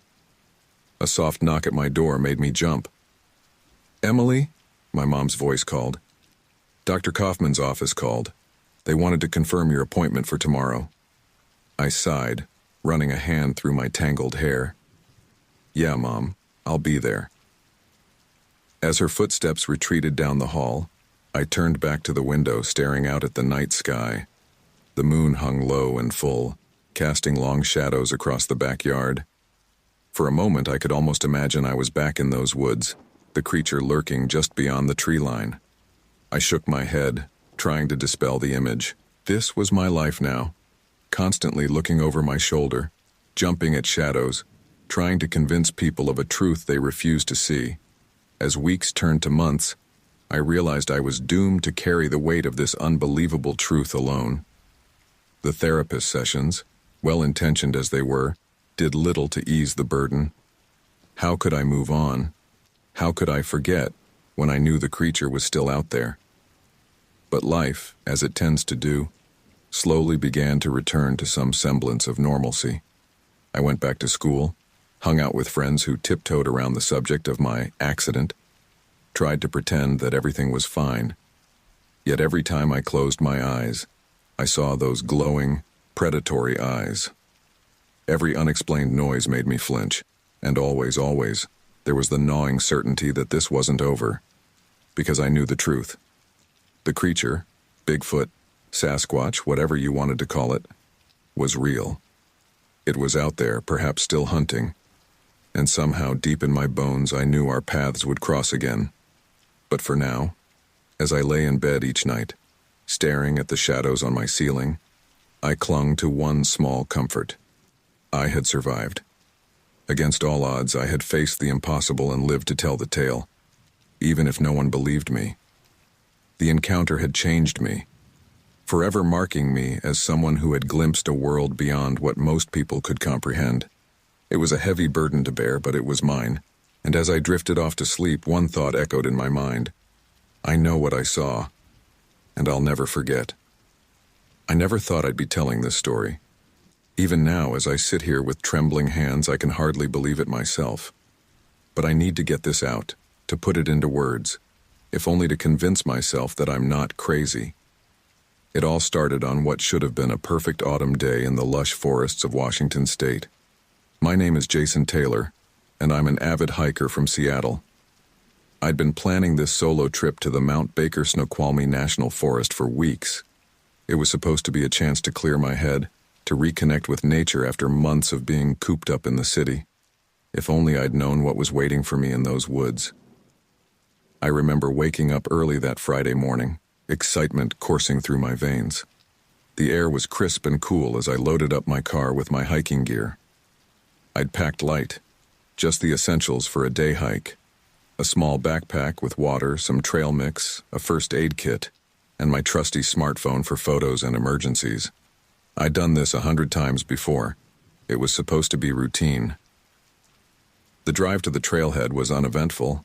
I arrived just as the sun was peeking over the horizon, casting a golden glow over the sea of evergreens. As I stepped out of my car, I took a deep breath, filling my lungs with the clean mountain air. The scent of pine and damp earth was intoxicating. This is going to be a great day, I said to myself, a smile spreading across my face as I shouldered my backpack and headed towards the trail. The first mile or so was pure bliss. The trail wound its way through towering Douglas firs and western red cedars. Shafts of sunlight broke through the canopy, illuminating patches of ferns and moss-covered rocks. I paused every so often to take in the scenery, snapping photos with my phone. About an hour into my hike, I came across a beautiful clearing. The morning mist was just starting to lift, revealing a carpet of wildflowers. It was breathtaking. "This is perfect," I muttered, pulling out my phone to capture the moment. As I framed the shot, I felt a sudden chill run down my spine. It was as if someone, or something, was watching me. I quickly glanced around, but saw nothing out of the ordinary, just trees and shadows. Shaking off the feeling, I continued down the trail. But something had changed. The forest, which had seemed so welcoming earlier, now felt different, oppressive, almost. The bird songs that had filled the air were now conspicuously absent. I tried to rationalize it. "Come on, Jason. You're letting your imagination run wild," I chided myself. But I couldn't shake the growing sense of unease. As I rounded a bend in the trail, I heard a twig snap somewhere off to my left. I froze, my heart suddenly racing. "Hello?" I called out, my voice sounding small and weak in the vast forest. "Is someone there?" Silence. I stood there for what felt like an eternity, straining my ears for any sound. Just as I was about to convince myself it was nothing, I heard it. A low, rumbling growl that seemed to come from everywhere and nowhere at once. It was unlike anything I'd ever heard before. Not a bear, not a cougar, not any animal I could identify. My mouth went dry. Every instinct screamed at me to run, but I was rooted to the spot. That's when the smell hit me. A putrid, musky odor that made my eyes water and my stomach churn. It was overpowering, like rotting meat and wet fur. "What the hell?" I whispered, my voice barely audible even to myself. I fumbled for my phone, my hands shaking so badly I could barely hold it. I needed to document this, to have some proof of whatever this was. As I raised the camera, movement caught my eye. There, between two massive tree trunks about 50 yards away, I saw it. A huge, dark figure, easily 8 feet tall. It was covered in thick, matted fur, and for a split second, I locked eyes with it. Two glowing, intelligent eyes stared back at me from a face that was both eerily human-like and undeniably bestial. Bigfoot. The word flashed through my mind, even as I tried to deny what I was seeing. It couldn't be real. It was impossible. And yet, there it was, as real as the ground beneath my feet. I managed to snap a single blurry photo before my fight-or-flight response finally kicked in. I turned and ran, my feet pounding the trail as I sprinted faster than I ever had in my life. Behind me, I heard the creature let out a bone-chilling roar that echoed through the forest. The sound of breaking branches and heavy footfalls told me it was in pursuit. Panic consumed me. This couldn't be happening. Bigfoot wasn't real. It was just a legend, a myth. And yet the thunderous steps behind me were all too real. I ran blindly, no longer caring about staying on the trail. My only thought was to put as much distance between myself and that thing as possible. Branches whipped at my face, roots threatened to trip me, but I didn't slow down. I couldn't. As I vaulted over a fallen log, I felt a rush of air behind me. Something, claws, barely missed my back. The realization of how close it was sent a fresh surge of adrenaline through me. I don't know how long I ran. Time seemed to lose all meaning. My lungs burned, my legs ached, but the fear of what would happen if that creature caught me kept me going. Finally, through the trees ahead, I spotted what looked like a small building. An old park ranger station, I realized with a surge of hope. If I could just make it there, maybe I'd be safe. With the last of my strength, I sprinted towards the station. The creature's labored breathing seemed to be right behind me, spurring me on. As I reached the door, I risked a glance back. What I saw will haunt me for the rest of my days. The creature, Bigfoot, was mere yards away, its massive form filling my vision. Its eyes blazed with an intelligence and fury that chilled me to my core. I threw myself through the door of the ranger station, slamming it shut behind me. As I leaned against it, gasping for breath, I heard the creature collide with the outer wall. The whole building shook with the impact. As I huddled there trying to process what was happening, one thought kept repeating in my mind. This is just the beginning. My ordeal was far from over. The old ranger station creaked and groaned under the assault from outside. I pressed my back against the door, my heart pounding so hard I thought it might burst from my chest. The acrid taste of fear filled my mouth as I tried to process what was happening. "This can't be real," I whispered to myself, my voice hoarse and trembling. "This can't be happening." But the thunderous impacts against the walls of the station told a different story. Each blow sent vibrations through the floor, reminding me that the nightmare outside was all too real. I fumbled for my phone with shaking hands, desperate to call for help. But as I pulled it out, my heart sank. No signal. Of course. I was miles from civilization, trapped in a decaying wooden structure with a monster trying to get in. The silence between the creature's attacks was almost worse than the impacts themselves. In those moments, I strained my ears, trying to determine where it was, what it was doing. The quiet was punctuated only by my ragged breathing and the occasional creak of the old building. Then I heard it, a low, guttural growl that seemed to vibrate through the very air. It was a sound that didn't belong in this world, a sound that spoke of primal rage and hunger. I clapped my hands over my ears, trying to block it out, but it seemed to penetrate straight into my brain. "Go away!" I shouted, my voice cracking. "Please, just go away!" In response, there was another deafening impact against the wall, this time accompanied by the sound of splintering wood. I spun around to see long, dirty fingers curling around the edge of a broken window. The sight sent a fresh wave of terror through me. I scrambled away from the window, my back hitting the opposite wall. The stench that had overwhelmed me in the forest now seeped into the station, a putrid mix of wet fur, rotting meat, and something else I couldn't identify. It was so strong it made my eyes water and my stomach heave. As I watched in horror, more of the window frame gave way. A massive, fur-covered arm pushed through the opening, groping blindly inside the station. I could see matted hair, caked with mud and what looked disturbingly like dried blood. My eyes darted around the small space, searching desperately for anything I could use as a weapon. There wasn't much. A broken chair, some old papers, a rusty fire extinguisher hanging on the wall. I lunged for the extinguisher, nearly falling as my trembling legs threatened to give out. Just as my fingers closed around the cold metal of the extinguisher, I heard a deafening crack. The door I had been leaning against moments ago suddenly burst inward, showering the room with splinters.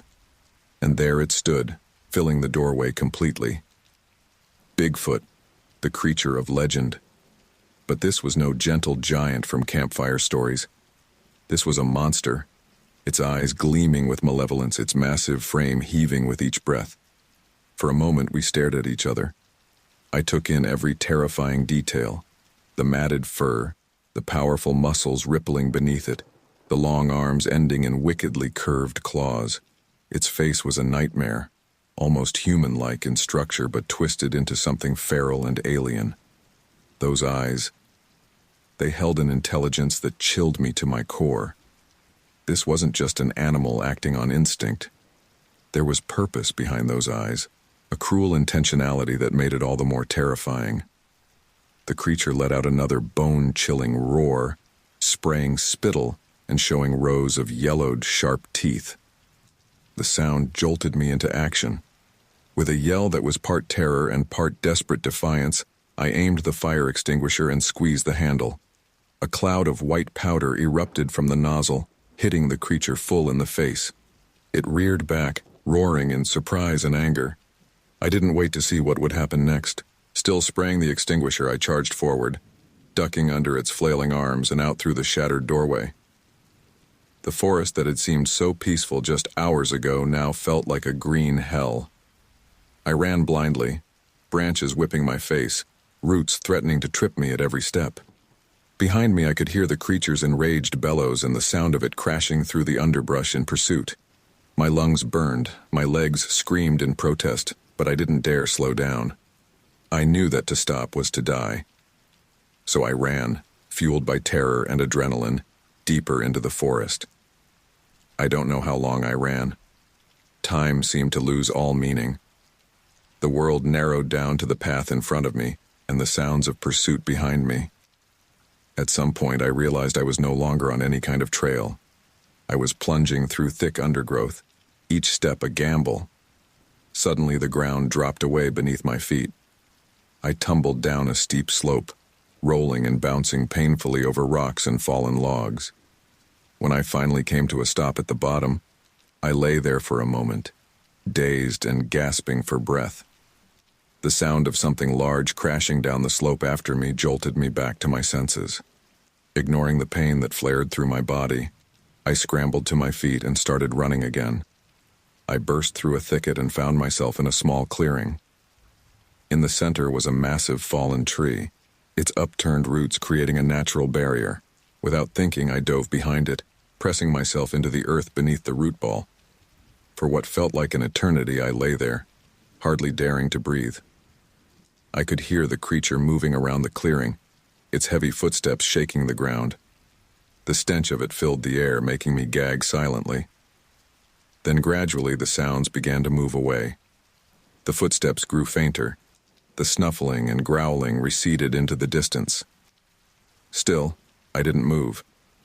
I remained frozen in my hiding spot, terrified that any movement would bring the monster crashing back. As the forest around me gradually returned to normal, with birds cautiously resuming their songs and small animals rustling in the underbrush, I finally allowed myself to believe that I had, for the moment at least, escaped. I rolled onto my back, staring up at the patches of sky visible through the canopy. My whole body ached. My clothes were torn and dirty, and I could feel blood trickling from various cuts and scrapes. But I was alive.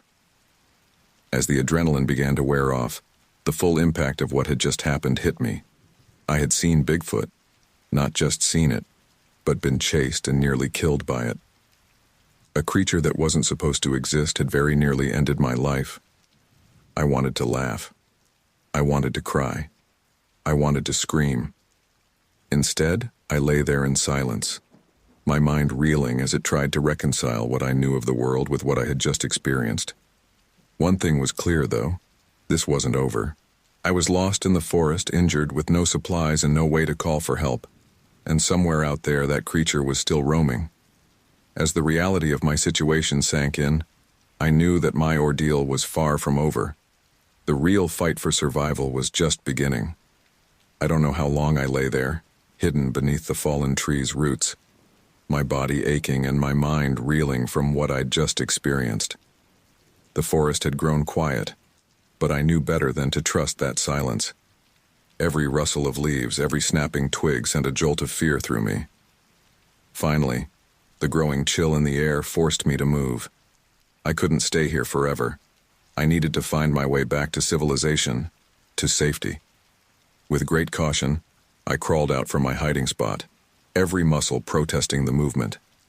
As I stood, surveying my surroundings, the reality of my situation hit me like a punch to the gut. I was lost, injured, and being hunted by a creature that shouldn't exist.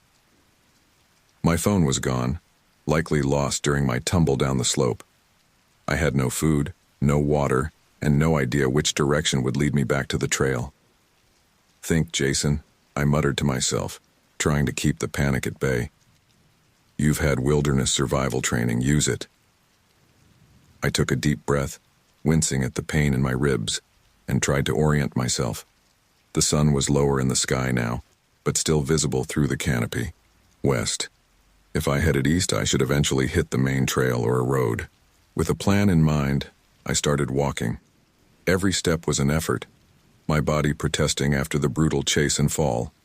But the alternative, staying put and waiting for that thing to find me, was unthinkable.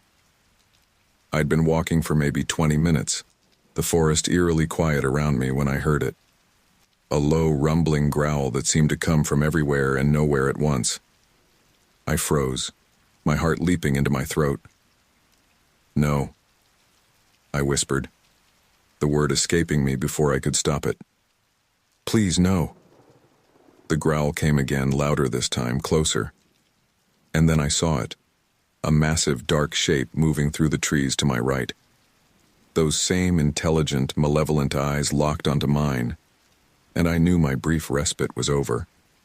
My legs moved before my brain could fully process what was happening. I turned and ran, crashing through the underbrush with no regard for stealth or direction. All that mattered was putting distance between myself and the monster behind me. The sound of pursuit was immediate and terrifying. Trees creaked and branches snapped as Bigfoot gave chase, its roars echoing through the forest. The thunderous footsteps grew closer with each passing second, driving me deeper into a primal panic. "Help," I screamed, knowing it was futile but unable to stop myself. "Somebody help me." My only answer was another ear-splitting roar from behind, so close now that I could feel the vibrations in my chest. I pushed myself harder, ignoring the burning in my lungs and the stabbing pain in my side. My vision narrowed to a tunnel, focused solely on the path ahead. Branches whipped across my face as I ran, opening new cuts and reopening old ones. But the pain was nothing compared to the fear of what would happen if that thing caught me. I could hear its labored breathing just yards behind me, spurring me to push beyond my physical limits. In my blind panic, I didn't see the fallen log until it was too late. My foot caught on it, sending me sprawling to the forest floor. I hit the ground hard, the impact driving what little air remained from my lungs. For a moment I lay there, dazed and gasping. Then the sound of heavy footsteps approaching snapped me back to reality. I rolled over, looking up just in time to see Bigfoot bearing down on me, its massive form blotting out the sky.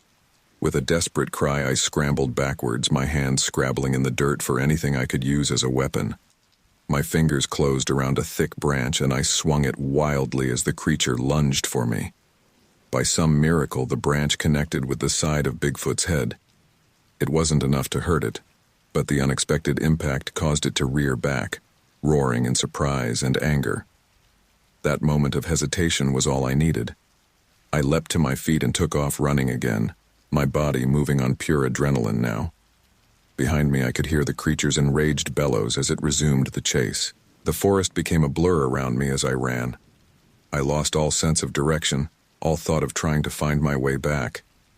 My world narrowed down to the pounding of my feet on the ground and the terrifying sounds of pursuit behind me. At some point, I became aware of a new sound, the rush of water. Hope surged through me as I realized I was approaching a river. If I could cross it, maybe I could lose the creature. I burst through the tree line and found myself on the bank of a fast-moving river. The water looked deep and the current strong, but I didn't hesitate. Behind me, I could hear Bigfoot crashing through the underbrush. It was now or never. Taking a deep breath, I plunged into the icy water. The shock of it nearly took my breath away, but I forced myself to keep moving, swimming with all my might towards the opposite shore.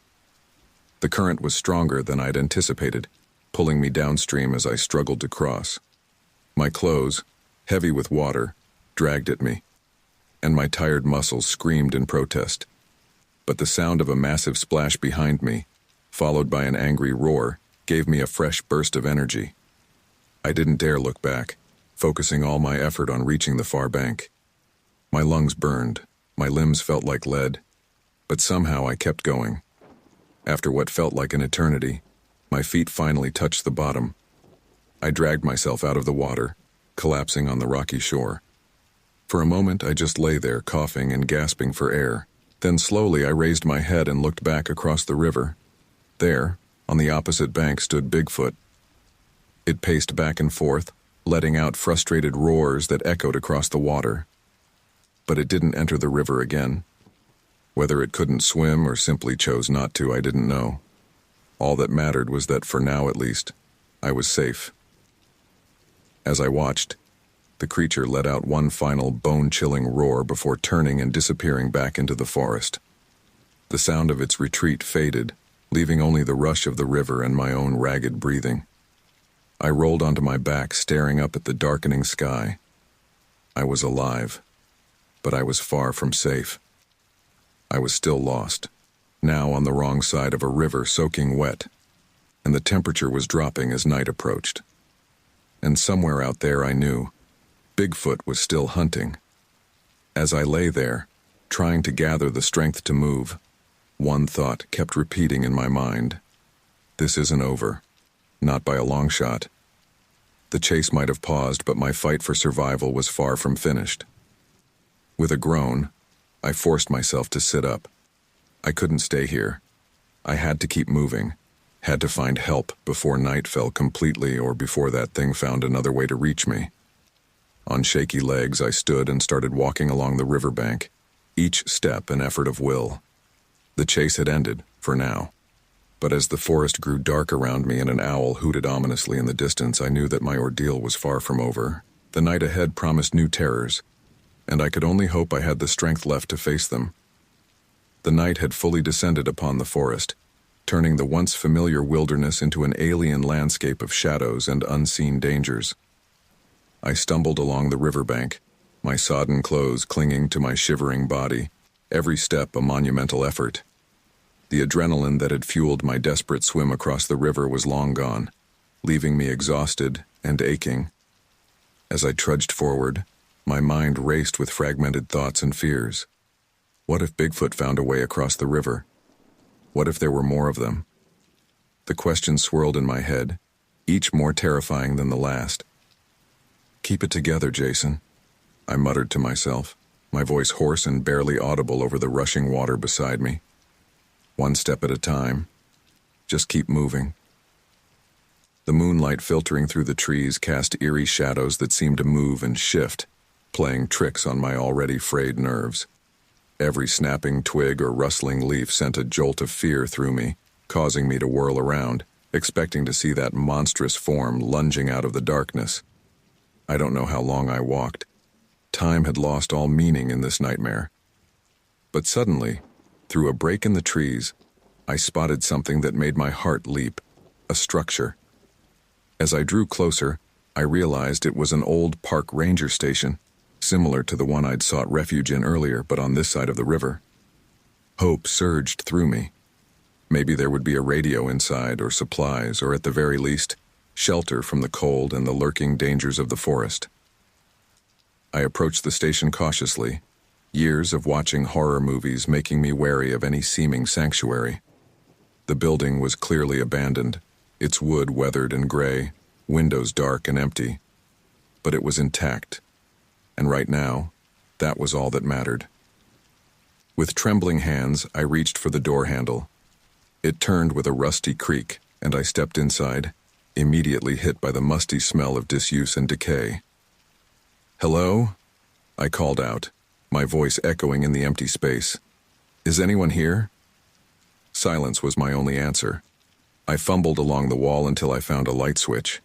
To my surprise and immense relief, the lights flickered to life, revealing a dusty but relatively well-preserved interior. "Thank God," I breathed, sagging against the wall as the reality of finding shelter washed over me. The station was small, just one main room with a desk, some chairs and shelves lined with old maps and guidebooks. A door in the back led to what I assumed was a small bathroom. It wasn't much, but after hours of terror in the forest, it felt like a fortress. I quickly set about securing the building, checking the windows and barricading the door with a heavy desk. As I worked, I couldn't shake the feeling that I was being watched. Every few moments I'd glance out the windows, half expecting to see those terrifying eyes staring back at me from the darkness. Once I felt as secure as possible, I began searching the station for anything useful. To my disappointment, there was no radio or phone. But I did find some old emergency supplies, a first aid kit, some bottles of water, and a few packages of stale crackers. I tore into the crackers, suddenly aware of how hungry I was. As I ate, I took stock of my situation. I was safe for the moment, but I was still lost in the wilderness, being hunted by a creature that shouldn't exist, and I had no way to call for help. "What am I going to do?" I asked the empty room, my voice cracking with exhaustion and fear. As if in answer, a low, rumbling growl echoed from somewhere in the forest outside. I froze, the half-eaten cracker falling from my suddenly numb fingers. "No," I whispered, my eyes darting to the windows. "It can't be. It can't have crossed the river." But even as I tried to deny it, I knew. Somehow Bigfoot had found me again. I scrambled to turn off the lights, plunging the station into darkness. Heart pounding, I crouched beneath a window, peering out into the night. At first I saw nothing but the silvery shapes of trees in the moonlight. Then, a movement caught my eye. Something large was moving between the trees, its form indistinct, but unmistakable. The walls of the station suddenly felt paper-thin, the barricaded door a flimsy barrier against the monster outside. I held my breath, praying that it hadn't seen the lights, that it would move on. But luck wasn't on my side. The creature emerged from the tree line, its massive form silhouetted against the night sky. Even from this distance I could see those glowing eyes scanning the area, searching. Then, its gaze fixed on the station. A low, guttural sound rumbled from its throat, a sound that sent shivers down my spine and turned my blood to ice. It knew I was here. The creature started towards the station, each thunderous step shaking the ground. I scrambled away from the window, my back hitting the far wall. My mind raced, searching desperately for a way out, but there was nowhere to go. The first impact against the outer wall nearly stopped my heart. The entire building shook, dust raining down from the ceiling. I could hear the wood creaking and groaning under the assault. "Please," I whispered, though to whom I didn't know. "Please, someone help me." Another thunderous blow rocked the station. This time, I heard the splintering of wood. I watched in horror as long, dirty fingers curled around the edge of a broken window, claws scraping against the frame. The stench hit me then, that same putrid, musky odor I'd encountered in the forest. It seeped through every crack, making me gag as I searched frantically for a weapon, anything I could use to defend myself. My eyes fell on an old fire axe mounted on the wall. I lunged for it, my fingers closing around the handle just as another deafening impact shook the building. I spun around, axe raised as the door began to splinter. Each blow sent splinters flying, the barricade I'd created groaning under the strain. Time seemed to slow down. I could hear my own ragged breathing, the pounding of my heart. Outside, Bigfoot roared, the sound filled with rage and hunger. As I stood there, axe trembling in my hands, I knew my momentary safety was about to come to a violent end. The door wouldn't hold much longer. In moments I would be face to face with the monster again. But this time, I wouldn't be helpless. This time, I would fight. With the axe clutched tightly in my sweating hands, I braced myself for what was to come. The temporary refuge had become a trap, and now there was nowhere left to run. As the door gave one final groan, beginning to cave inward, I knew that everything was about to change. The final confrontation was here, and only one of us would walk away from it. The door exploded inward in a shower of splinters and dust. Time seemed to slow as I watched the massive, fur-covered arm reach through the opening. In that moment, survival instinct took over. Without conscious thought, I swung the fire axe with all my might. The blade connected with a sickening thud, sinking into flesh. A deafening roar of pain and rage shook the entire station. The arm withdrew, taking the axe with it. I stood there, frozen in shock, my hands still gripping the phantom handle. "Oh God," I whispered, the reality of what I'd just done sinking in. "Oh God, oh God." But there was no time for regret or contemplation. The creature's roars turned to snarls of fury, and I knew I had only made it angrier. The entire front wall of the station began to cave inward as Bigfoot threw its full weight against it. I snapped out of my daze and looked around frantically. The windows were too small to escape through, and the creature was blocking the only door. Then my eyes fell on the back of the station. There, half hidden behind an old filing cabinet, was another door I hadn't noticed before. Without hesitation, I sprinted towards it, yanking it open just as the front wall of the station gave way completely. I didn't look back, didn't allow myself even a moment's pause. I burst through the back door and into the night, the sounds of destruction and inhuman rage following close behind. The forest was a maze of shadows and moonlight. I ran blindly, branches whipping my face, roots threatening to trip me at every step.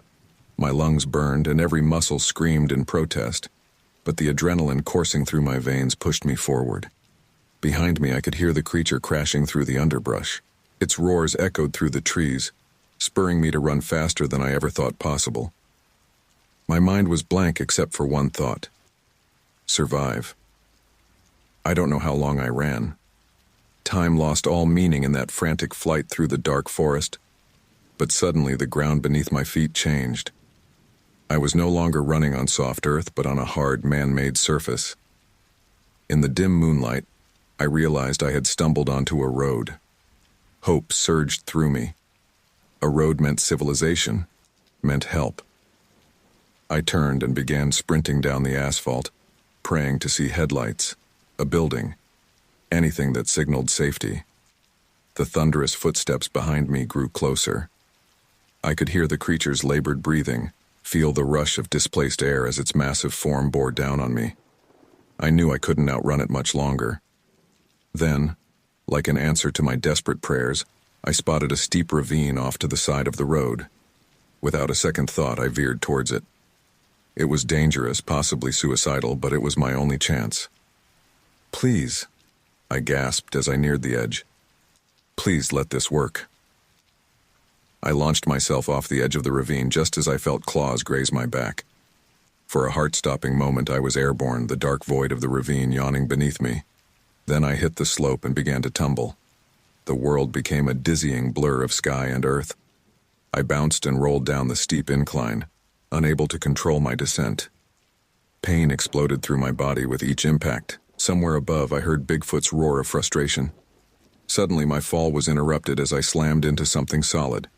The impact drove the air from my lungs, and for a moment I lay there, dazed and gasping. As my vision cleared, I realized I had crashed into a large boulder jutting out from the slope. I clung to the rock, my entire body trembling with exhaustion and pain. Above me, I could hear Bigfoot moving along the edge of the ravine, its growls echoing in the night air. I held my breath, praying it wouldn't attempt to follow me down. A massive boulder suddenly hurtled past me, missing me by inches and reminding me of the raw power of my pursuer. I pressed myself closer to my rocky shelter, heart pounding so hard I was sure the creature would hear it. More rocks and debris rained down as Bigfoot paced above, searching for a way to reach me. Each falling stone could have been lethal, and I knew I couldn't stay here. With agonizing slowness, I began to inch my way down the slope, using the boulder for cover. As I neared the bottom of the ravine, I spotted a thicket of dense bushes. It wasn't much, but it was the only hiding place available. Taking a deep breath, I made a final, desperate scramble down the remaining distance and dove into the undergrowth. I lay there, barely daring to breathe, as Bigfoot's roars of frustration echoed through the ravine. The sound of falling rocks and snapping branches told me it was still searching, still trying to find a way down. But gradually, the sounds began to fade. Minutes stretched into what felt like hours as I remained motionless in my hiding spot. Every muscle in my body ached and I could feel warm trickles of blood from numerous cuts and scrapes. But I didn't dare move, didn't dare make a sound. Finally, when the forest had been quiet for what seemed like an eternity, I allowed myself to relax slightly. The immediate danger had passed, but I knew I was far from safe. As the adrenaline began to wear off, the full impact of what had just happened hit me. I had seen Bigfoot, not just seen it, but fought it, wounded it, and barely escaped with my life. A creature that wasn't supposed to exist had very nearly ended my existence. I wanted to laugh, I wanted to cry, I wanted to scream. Instead, I lay there in silence, my mind reeling as it tried to reconcile what I knew of the world with what I had just experienced. One thing was clear, though. This wasn't over. I was injured, lost in an unfamiliar part of the forest, with no supplies and no way to call for help. And somewhere out there, that creature was still roaming, possibly hunting for me. As the reality of my situation sank in, I knew that my ordeal was far from over. The chase might have paused, but the real fight for survival was just beginning. As the first light of dawn began to filter through the trees, I steeled myself for what lay ahead. With gritted teeth, I slowly, painfully extracted myself from the thicket. Every movement sent waves of pain through my battered body, but I forced myself to keep going. I had to find help, had to get out of this forest before Bigfoot found me again. As I limped away from my hiding spot, one thought kept repeating in my mind: I have to survive. I have to tell this story, because if I don't make it out of here, no one will ever believe what happened in these woods.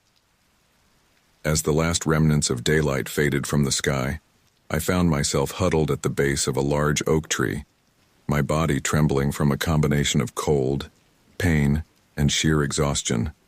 The forest, which had seemed so inviting just a day ago, now felt like a living nightmare closing in around me. I tried to take stock of my situation, but my thoughts were fragmented, jumping erratically between moments of lucidity and waves of panic.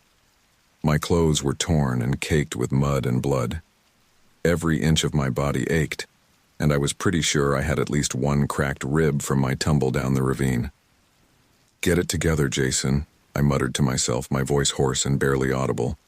"You've got to keep moving." But the truth was, I had no idea where to move to. In the chaos of the chase and my desperate escape, I'd lost all sense of direction. For all I knew, I could be heading deeper into the wilderness with each step. As full darkness descended, the forest came alive with night sounds, Every snapping twig sent waves of panic through my body. The hooting of an owl made me flinch violently, my heart racing as I scanned the shadows for any sign of movement. I knew I couldn't stay out in the open. With trembling hands, I began to gather fallen branches and leaves, constructing a crude shelter against the base of the oak tree. It wasn't much, but it offered at least the illusion of protection. As I worked, my mind kept replaying the events of the past 24 hours. The initial sighting, the terrifying chase, the confrontation at the ranger station. Each memory sent fresh shivers down my spine. "It can't be real," I whispered, even as I knew deep down that it was.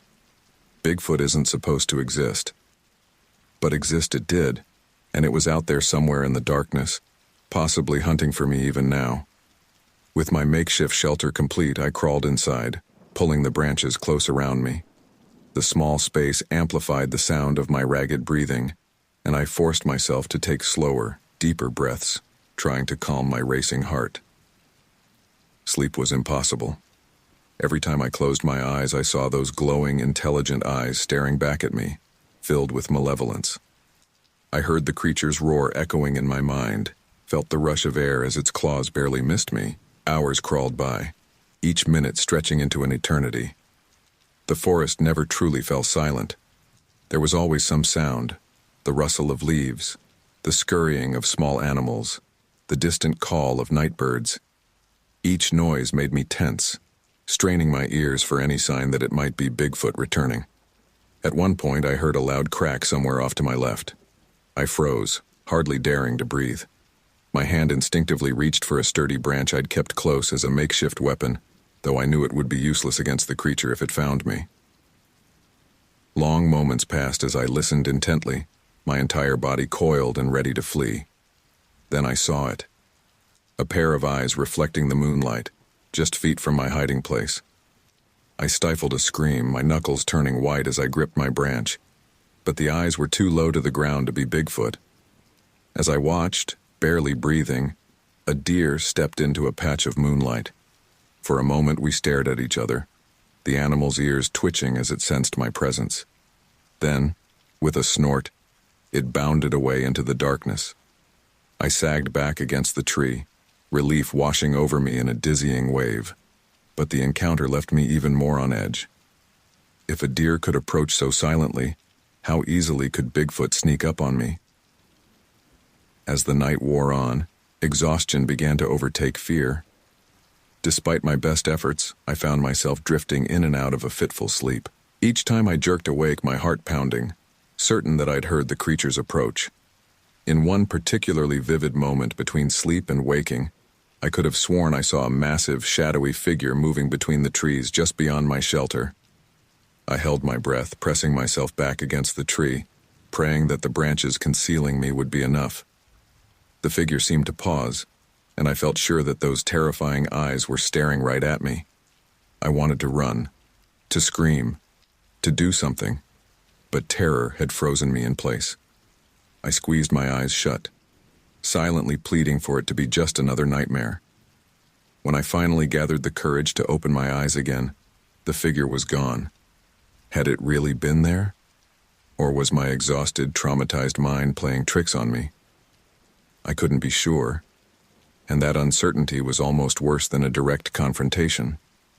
As the first faint light of dawn began to filter through the trees, I realized I had somehow made it through the night. But I was far from safe. I was still lost in the wilderness, injured, without food or water, and being hunted by a creature that defied explanation. With agonizing slowness, I crawled out of my shelter. Every muscle screamed in protest, and the cool morning air sent shivers through my battered body. But I knew I couldn't stay here. I had to keep moving, had to find my way back to civilization before Bigfoot found me again.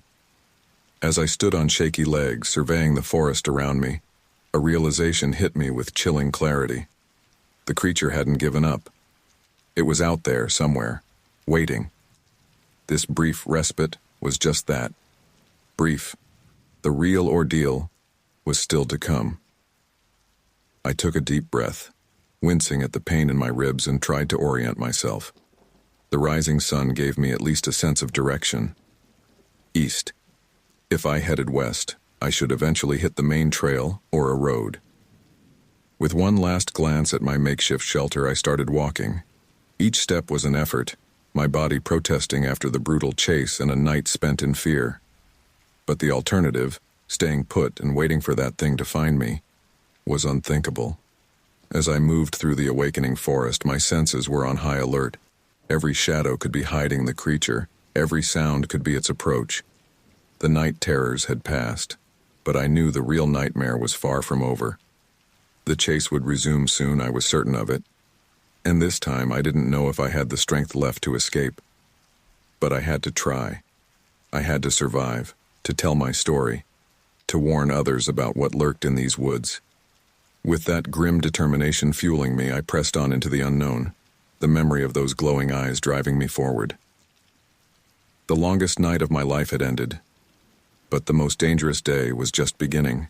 The morning sun had barely begun to warm the forest when I heard it, a roar that shattered the early morning calm and sent birds scattering from the trees in panicked flocks. My blood ran cold. Bigfoot had found me again.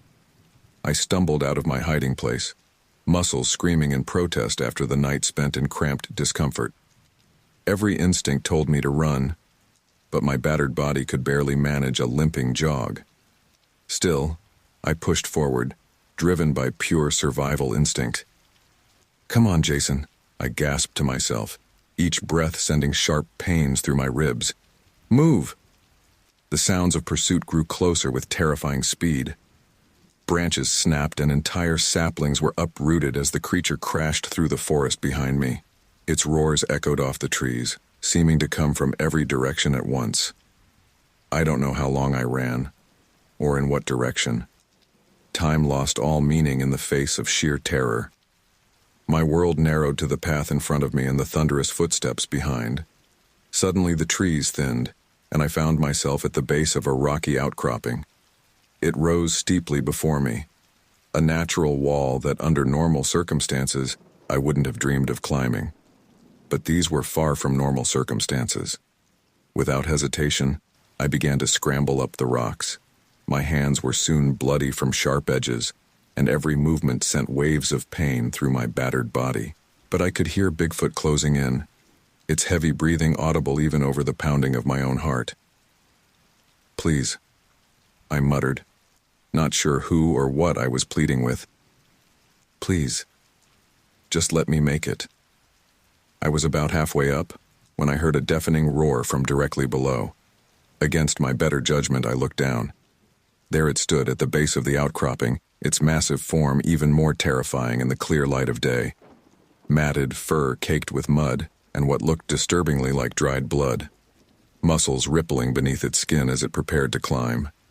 And those eyes, intelligent, filled with a primal rage that chilled me to my core. For a moment, time seemed to stop. I stared into the face of a creature that shouldn't exist, that defied everything I thought I knew about the world. And it stared back, with a gaze that was unnervingly human in its intensity. The spell was broken as Bigfoot began to climb. Its powerful arms made quick work of the lower rocks, covering in seconds what had taken me minutes of painful struggle. Panic gave me a fresh burst of energy. I turned and continued my ascent, ignoring the screaming protests of my muscles and the dizzying drop below. I could hear the creature's labored breathing growing closer with each passing second. Just as I thought my strength would give out, my hand grasped the top edge of the outcropping. With one final, desperate heave, I pulled myself up onto a small plateau at the top. I scrambled to my feet, ready to continue running, only to find myself face to face with a sheer cliff. The plateau was a dead end, no more than 20 feet across, with steep drops on 3 sides. "No," I whispered, the full horror of my situation sinking in. "No, no, no." A rumbling growl behind me confirmed my worst fears. I turned slowly to see Bigfoot pulling itself up onto the plateau. There was nowhere left to run. Time seemed to slow down as I stared at the creature, my mind racing. This was it. The final confrontation. Only one of us would be walking away from this plateau. Bigfoot rose to its full height, easily 8 feet tall, its massive frame blocking out the sun. It let out a roar that shook the very ground beneath my feet, spraying spittle and showing rows of yellowed, sharp teeth. In that moment, something inside me snapped. Maybe it was the lack of sleep, the constant fear, or just the sheer impossibility of the situation. But I found myself shouting back at the creature. "Come on then," I yelled, my voice cracking with a mixture of terror and defiance. "You want me? Come and get me." Bigfoot seemed almost taken aback by my outburst. It paused, those intelligent eyes studying me with what almost looked like curiosity. But the moment passed quickly, replaced by that same primal rage I'd seen before. The creature charged, covering the distance between us in 2 massive strides. I waited until the last possible second, then dove to the side. Bigfoot's momentum carried it past me, its arm swinging in a wild arc that would have taken my head off if it had connected. I scrambled to my feet, grabbing a fist-sized rock as I did so. It wasn't much of a weapon, but it was all I had. As Bigfoot turned for another charge, I hurled the rock with all my might. By some miracle, the rock struck the creature squarely between the eyes. It roared in pain and anger, momentarily stunned. I used that moment to dash past it, heading for the edge of the plateau where we'd climbed up. But Bigfoot recovered quickly. As I neared the edge, I felt a massive hand close around my ankle. I was yanked off my feet, the breath driven from my lungs as I hit the ground hard. The creature began to drag me back, its grip like iron around my leg. In desperation, I clawed at the ground, my fingers bleeding as they scraped against the rocky surface. My free leg kicked out wildly, connecting with something solid. Bigfoot's grip loosened for just a moment, but it was enough. I pulled free and rolled, coming up in a crouch at the very edge of the plateau. The drop behind me was dizzying, but I hardly noticed. My entire focus was on the enraged creature before me. We faced each other, both breathing heavily. Me, a battered, terrified human pushed to the very limits of endurance. Bigfoot, a creature of legend made terrifyingly real, its eyes blazing with inhuman fury. As we stared each other down, I became aware of a low rumbling sound. At first I thought it was coming from Bigfoot, but the creature seemed to notice it too, its head tilting slightly as if listening. The rumbling grew louder, and suddenly the ground beneath our feet began to tremble. Small pebbles danced across the surface of the plateau. Bigfoot let out a confused growl, taking a step back. Then, with a deafening crack, the edge of the plateau where I stood began to give way. I felt the rock shift beneath me, saw Bigfoot's eyes widen in what looked almost like surprise. For a split second I teetered on the brink, my arms windmilling as I tried to regain my balance. But it was too late. With a final, sickening lurch, the rock beneath my feet crumbled away entirely. As I began to fall, I saw Bigfoot lunge forward, massive arm outstretched. Whether it was trying to grab me or simply reacting to the collapsing rock, I'll never know. Our eyes met one last time, and in that moment, I saw something I never expected in those inhuman eyes. Fear. Then I was falling, the world spinning around me as I plummeted towards the forest below. The last thing I heard before everything went black was Bigfoot's roar, echoing off the cliffs above me. In that moment, as consciousness slipped away, one thought flashed through my mind. This isn't how it ends. It can't be. The world needs to know the truth about what's out there in the wilderness. I don't know how long I was unconscious. When I finally came to, the world was a blur of pain and confusion. Every inch of my body screamed in agony, and for a moment, I couldn't remember where I was or what had happened. Then it all came rushing back. The chase, the climb, the confrontation on the plateau, and the terrifying moment when the ground gave way beneath me. I gasped, the sudden intake of breath sending sharp pains through what I was sure were several broken ribs. "Easy there, buddy," a gruff voice said from somewhere nearby. "You're pretty banged up. Try not to move too much." I blinked, trying to focus on the source of the voice. Slowly, a face came into view. Weathered, bearded, with kind eyes creased at the corners. It took me a moment to realize I was looking at a park ranger. What happened? I managed to croak out, my throat dry and raw. The ranger, whose name tag read Mike, gave me a sympathetic look. We found you at the bottom of Miller's Cliff. Looks like you took quite a fall. You're lucky to be alive, son. Lucky. The word echoed in my mind. If only he knew the half of it. I tried to sit up, but Mike gently pushed me back down. Whoa there, cowboy. Like I said, you're pretty banged up. We've got a medevac chopper on the way. Just try to relax until then. As the fog in my mind began to clear, I realized I was lying on a stretcher on the forest floor. 2 other rangers were nearby, speaking quietly into radios. The events of the past day and a half came flooding back with crystal clarity. The creature, I gasped, grabbing Mike's arm. Did you see it? It was up there on the cliff. Mike's expression changed from concern to confusion. Creature? What creature? Bigfoot, I exclaimed, my voice rising with urgency. It chased me. It was huge. Whoa, slow down there, Mike interrupted, his tone now cautious. You've been through a lot. You're probably a bit confused from the fall. I shook my head vehemently, wincing at the pain the movement caused. No, you don't understand. It was real. It chased me for miles. It was right there on the cliff with me when... My voice trailed off as I saw the look Mike exchanged with one of the other rangers. It was a look I'd seen before, the kind adults give when humoring a child with an overactive imagination. Listen, I said, trying to keep my voice calm and rational. I know how it sounds, but I'm telling you it was real. We have to go back up there. There might be evidence, tracks, something. Mike patted my arm gently. Son, we've been all over that cliff face. There's nothing up there but rocks and a few broken branches. No tracks, no creature. I felt a wave of despair wash over me. Of course there was no evidence. Bigfoot had disappeared, just like in all the stories. But I knew what I had seen, what I had experienced. You have to believe me, I pleaded, looking from one ranger to another. It was there. It chased me. It nearly killed me. The rangers exchanged another look, this one tinged with concern. Mike leaned in closer, his voice low and soothing. Jason, right? Listen, Jason. You've been through a traumatic experience.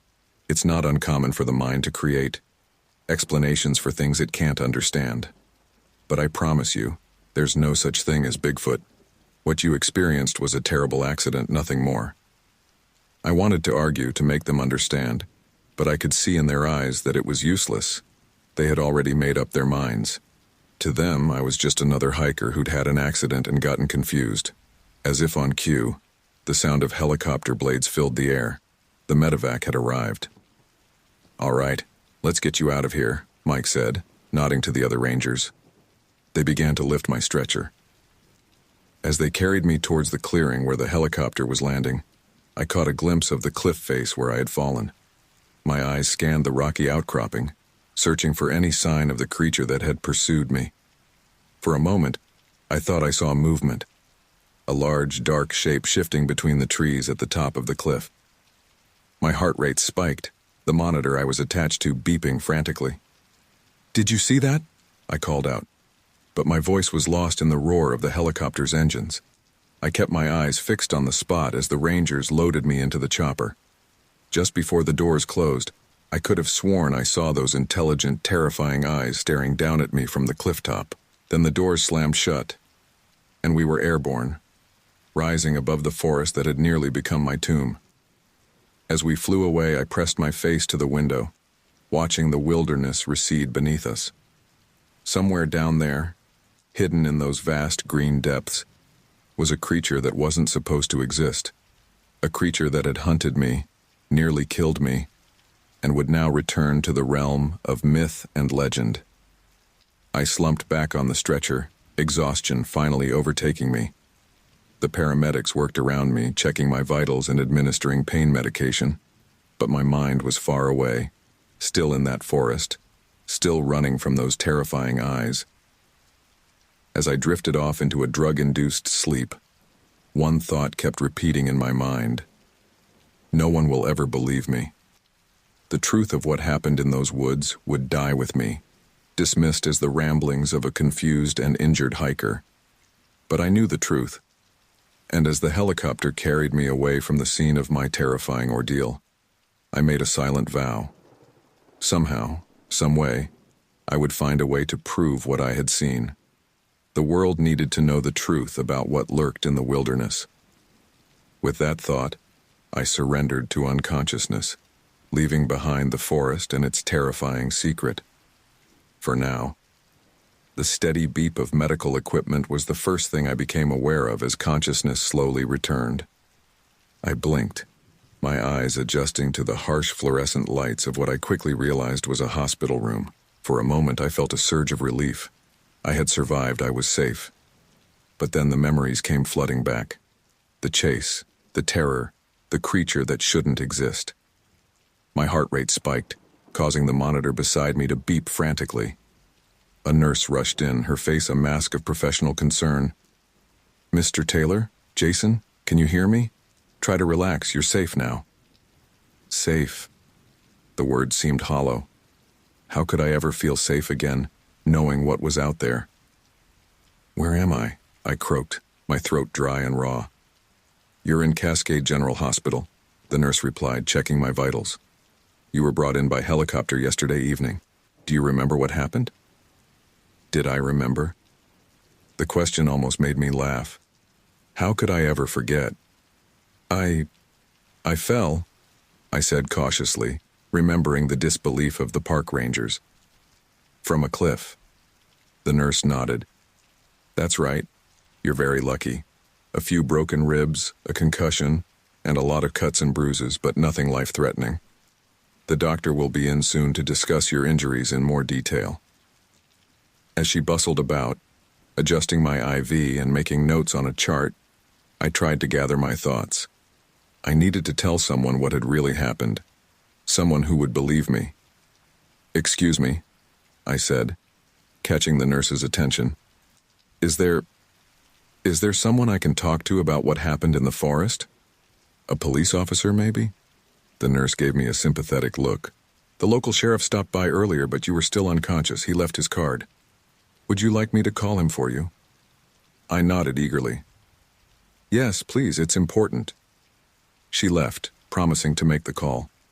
I lay back, steeling myself for what I knew would be a difficult conversation. How do you convince someone that you've encountered a creature that's supposed to be a myth? About an hour later, a knock at the door announced the arrival of Sheriff Dave Holbrook. He was a tall man with a weathered face and sharp eyes that seemed to take in everything at once. "Mr. Taylor," he said, pulling up a chair beside my bed. "I'm glad to see you're awake. How are you feeling?" "I've been better," I admitted. "Sheriff, I need to tell you what really happened out there." He nodded, pulling out a small notebook. "That's why I'm here.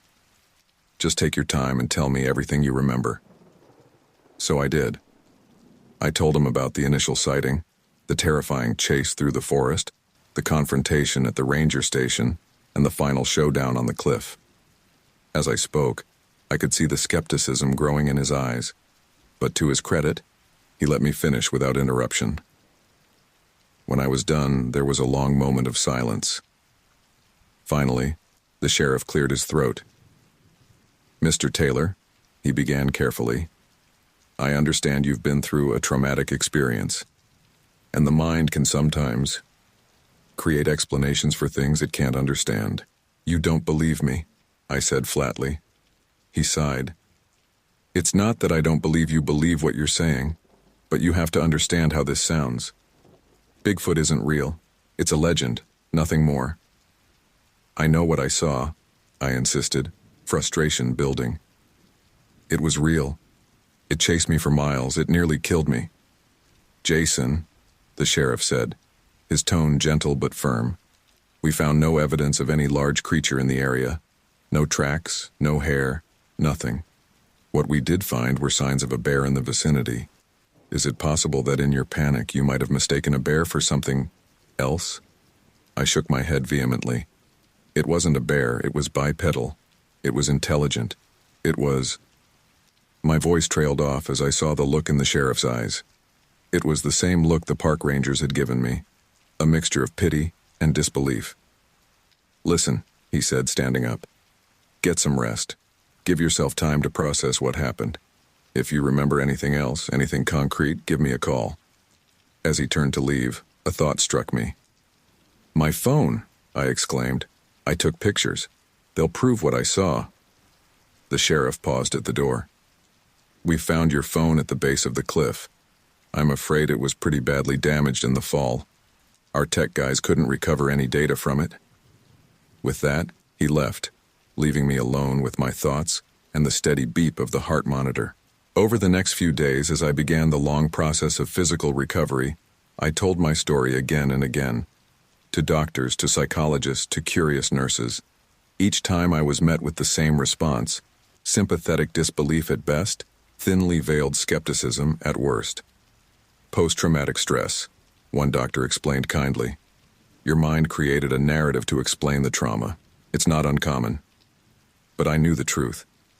I had seen it with my own eyes, felt its hot breath on my skin, heard its bone-chilling roars. Bigfoot was real, and it was out there. As I lay in my hospital bed, staring out the window at the distant forest where my nightmare had unfolded, I made a decision. They might not believe me now, but I would find a way to prove what I had seen. Somehow I would uncover the truth.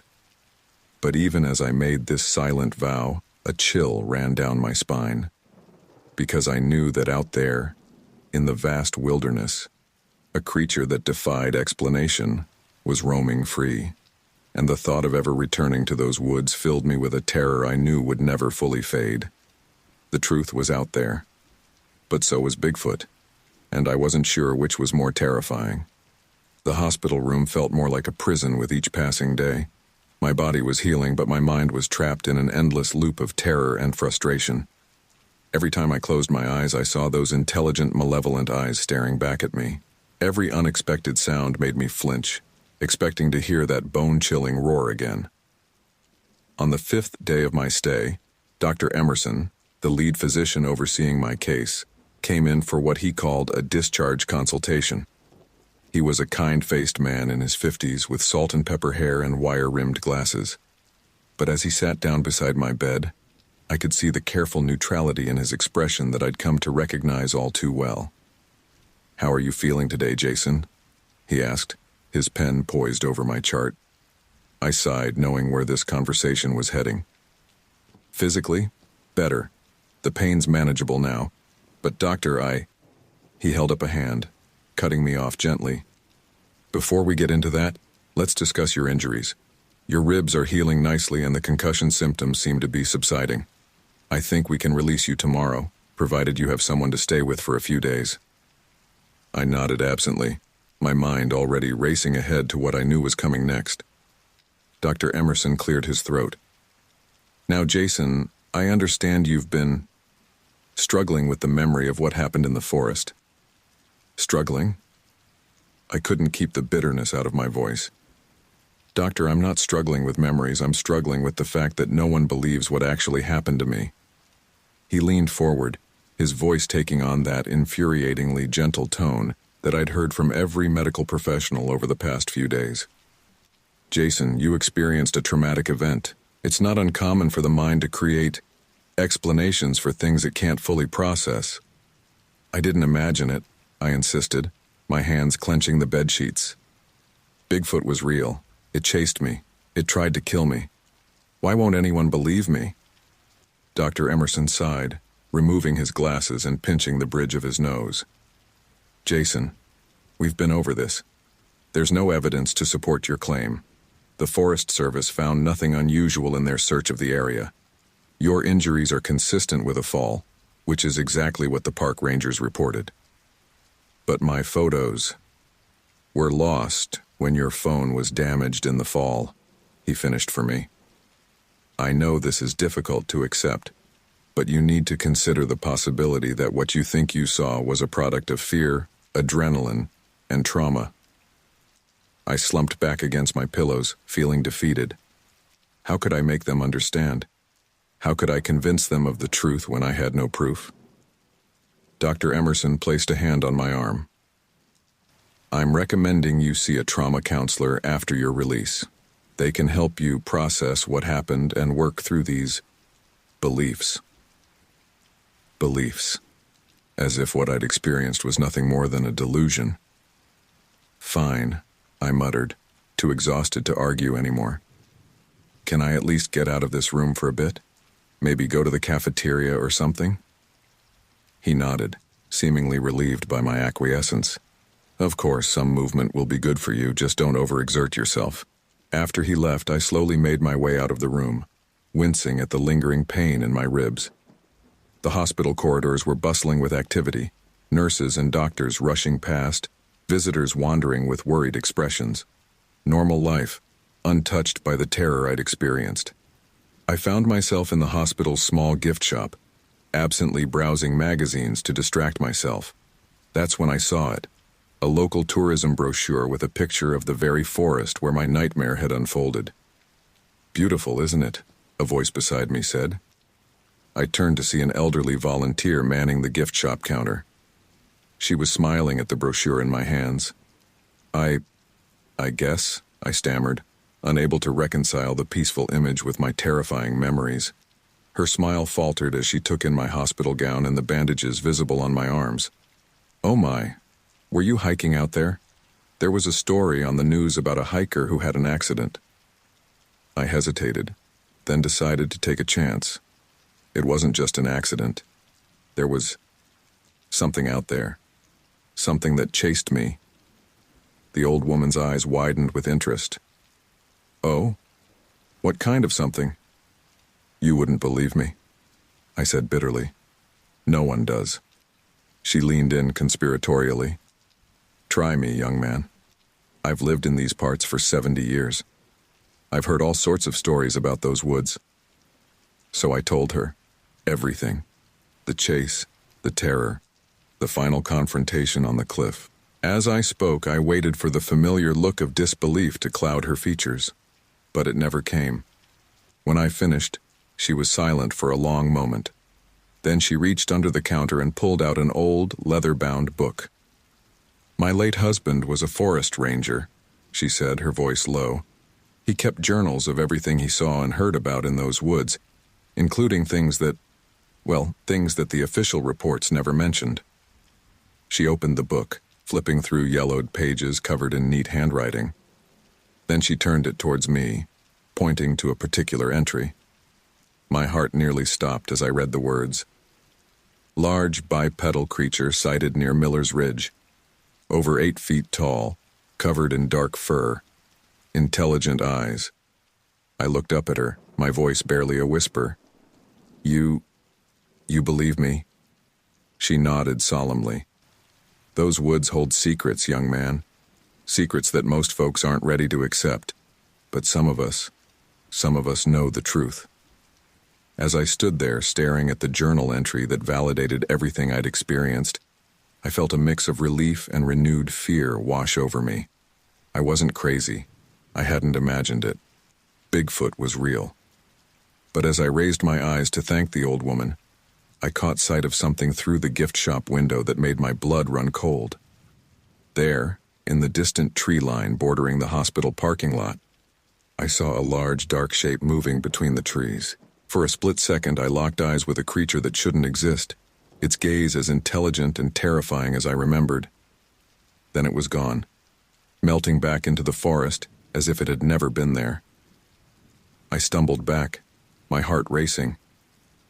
The old woman caught my arm, steadying me. What is it? She asked, concern etching her features. What did you see? I turned to her, my voice shaking. It's still out there, and I don't think it's done with me yet. As I stood there, trembling in the hospital gift shop, I realized that my ordeal was far from over. The world might not believe me, but I knew the truth.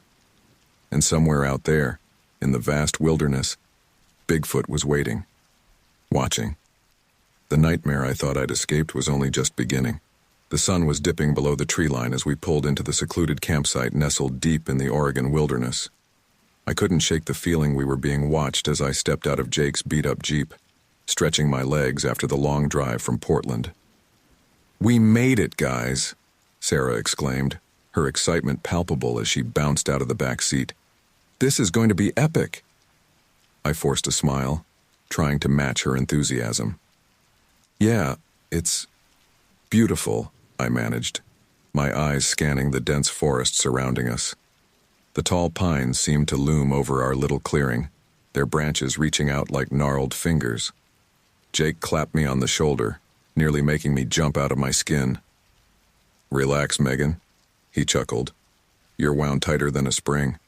We're here to unwind, remember?" I nodded, taking a deep breath of the crisp mountain air. "You're right. Sorry, just a little on edge from the drive, I guess." As we began unloading our gear, I couldn't shake the nagging feeling in the pit of my stomach. The forest was unnaturally quiet, save for the occasional rustle of leaves in the breeze. No birdsong, no chittering squirrels, just an eerie silence that seemed to press in on us from all sides. "Hey, Earth to Megan." Sarah's voice snapped me back to reality. She was holding out a tent pole, an amused expression on her face. "You gonna help set up, or just stand there looking spooked all night?" I laughed nervously, grabbing the pole. "Sorry, just taking in the scenery. Let's get camp set up before it gets dark." As we worked, I tried to focus on the familiar routine of pitching tents and organizing our supplies. But every few minutes I'd catch myself glancing over my shoulder, peering into the deepening shadows between the trees. "You guys hear that?" Tom asked suddenly, pausing in the middle of hammering a tent stake. We all froze, straining our ears.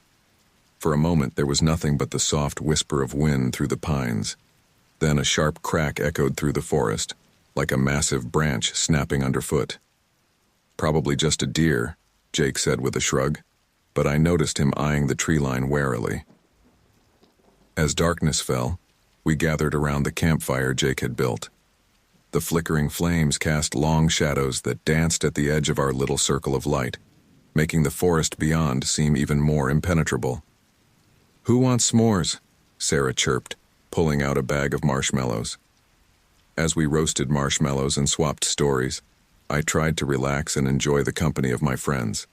But every rustle in the underbrush, every distant sound had me on edge. "All right, who's ready for some real campfire stories?" Tom grinned, his face eerily illuminated by the firelight.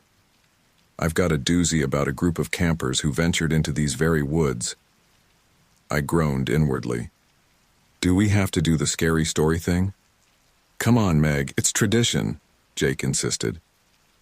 Besides, what's camping without a little spine-tingling terror? If only he knew how prophetic those words would turn out to be. Tom launched into his tale, spinning a yarn about hikers disappearing without a trace, and strange, inhuman footprints found in the mud. Despite my best efforts to tune it out, I found myself hanging on every word, my imagination running wild. "And they say that on nights just like this, you can still hear it moving through the forest," Tom finished in a hushed voice, searching for its next victim. A twig snapped loudly in the darkness beyond our campfire, making us all jump. Sarah let out a nervous giggle. "Okay, that's enough ghost stories for one night," I said, standing up abruptly. "I think I'm going to turn in." "Aw, come on, Megan," Jake cajoled. "The night's still young." I shook my head. "I'm beat from the drive. You guys stay up if you want, but I need some sleep." As I made my way to my tent, I couldn't shake the feeling of eyes on my back. I turned, scanning the tree line one last time. For a split second, I could have sworn I saw two gleaming points of light, like eyes reflecting the firelight, watching me from the shadows. I blinked, and they were gone. "Get a grip, Megan," I muttered to myself, zipping up the tent. "It's just your imagination running wild." I changed into my pajamas and slipped into my sleeping bag, trying to calm my racing thoughts. The murmur of my friends' voices around the campfire was oddly comforting, and eventually, exhaustion began to overtake my anxiety. Just as I was drifting off, a sound jolted me back to full alertness. It was faint, barely audible over the crackling of the dying campfire, but unmistakable. a low, rumbling growl that seemed to vibrate through the very ground beneath me. I held my breath, straining my ears. Had I imagined it? The seconds ticked by, each one feeling like an eternity. Then I heard it again, closer this time and undeniably real. My heart pounding, I unzipped the tent just enough to peek out. The campfire had burned down to embers, casting a dim, reddish glow over the clearing. My friends were nowhere to be seen. They must have gone to bed while I was drifting off. That's when I saw it. At the edge of the clearing, half hidden in shadow, stood a massive, dark shape. It was vaguely humanoid, but far too large to be a person. As I watched, frozen in terror, it shifted slightly, and I caught a glimpse of matted fur and gleaming eyes. I squeezed my eyes shut, praying that when I opened them the monster would be gone, just a trick of the light and an overactive imagination. But when I looked again, it was still there, and it was staring directly at me. A whimper escaped my lips before I could stop it. The creature's head snapped towards the sound, and I saw its eyes narrow, focusing on my tent with terrifying intensity. With trembling hands, I slowly, silently zipped the tent back up. I knew the thin fabric was no real protection, but it was all I had. I curled up in my sleeping bag, my whole body shaking, and waited.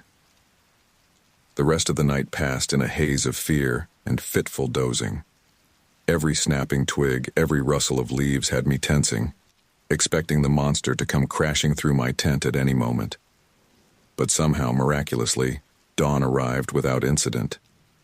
As the first rays of sunlight filtered through the tent fabric, I let out a shaky breath I hadn't realized I'd been holding. Had it all been a nightmare?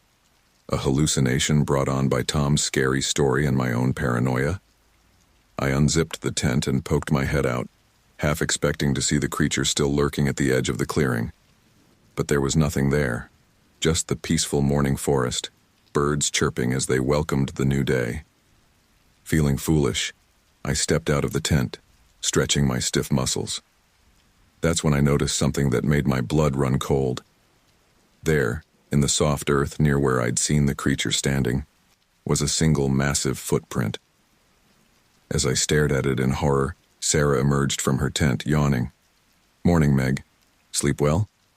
I opened my mouth to tell her what I'd seen, to show her the footprint, but the words died in my throat. Who would believe such a crazy story? I'd sound insane. Yeah, I lied, forcing a smile.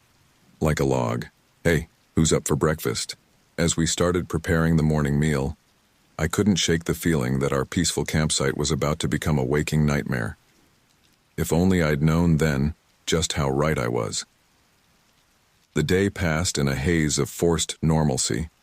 I tried to push the memory of last night's terrifying encounter to the back of my mind, but it lingered like a shadow, coloring every moment with unease. As evening approached, a sense of dread settled over me, growing heavier with each passing minute. We had just finished our dinner of campfire-cooked hot dogs and were settling in for the night when I heard it. A sound that made my blood run cold. Heavy breathing, just outside my tent. I froze, my heart pounding so loudly I was sure the others must hear it. "Guys," I whispered, my voice barely audible. "Did you hear that?" Sarah, who was sitting closest to me, looked up from her book. "Hear what, Meg?" I was about to respond when the sound came again, louder this time. A deep, rumbling breath that no human could produce. Sarah's eyes widened, and I knew she'd heard it too. "What the hell was that?" Jake hissed, scrambling to his feet. Before anyone could answer, a deafening crash echoed through the campsite. We all jumped, huddling closer to the fire, as if its feeble light could protect us from whatever was out there in the darkness. "Probably just a bear," Tom said, but his voice trembled slightly. "We should make some noise, scare it off." Jake nodded, grabbing a pot and a spoon. "Hey," he shouted, banging the makeshift drum. "Get out of here, you overgrown furball." The forest fell silent for a moment, and I dared to hope that whatever it was had been frightened away. Then came a sound that chilled me to my very core, a low, menacing growl that was decidedly not bear-like. Guys, I whispered, my voice shaking. I don't think that's a bear. As if in response to my words, another crash rang out, closer this time, then another and another. Whatever was out there, it was big and it was angry. Quick, get in the tents, Sarah cried, already scrambling for shelter. We didn't need to be told twice. In seconds we had doused the fire and retreated to our flimsy nylon sanctuaries. I huddled in my sleeping bag, every muscle tense, straining my ears for any sound of the creature's approach. For what felt like hours, we waited in terrified silence. Occasionally, we'd hear a distant crash or a low, rumbling growl, but nothing came near our campsite. Eventually, exhaustion overtook fear, and I drifted into a fitful sleep. I woke to the sound of Sarah's scream. Bolting upright, I unzipped my tent with trembling hands and stumbled out into the early morning light. The sight that greeted me made my stomach lurch. Our campsite looked like a war zone. The picnic table was overturned, our coolers were scattered across the clearing, their contents strewn about haphazardly. Deep claw marks scored the plastic as if something had tried to tear them apart. What happened? Tom stammered, emerging from his tent. Jake was already examining the destruction, his face pale. Look at this, he said, pointing to the ground. Footprints. We gathered around, staring in disbelief at the massive impressions in the soft earth. They were easily twice the size of a human foot, with clear toe marks and a depth that spoke of immense weight. That's impossible, Sarah whispered, her voice trembling. What could have made those? I opened my mouth to tell them about what I'd seen the night before, but the words caught in my throat. How could I explain something I barely understood myself? Maybe it was a bear, Tom suggested weakly, but we all knew that wasn't true. No bear could have left prints like these. As we stood there, trying to make sense of what we were seeing, a twig snapped in the forest behind us. We whirled around, hearts pounding, but there was nothing there. Just the dense green foliage of the Oregon wilderness. We need to get out of here, I said, surprised by the steadiness in my voice. Now.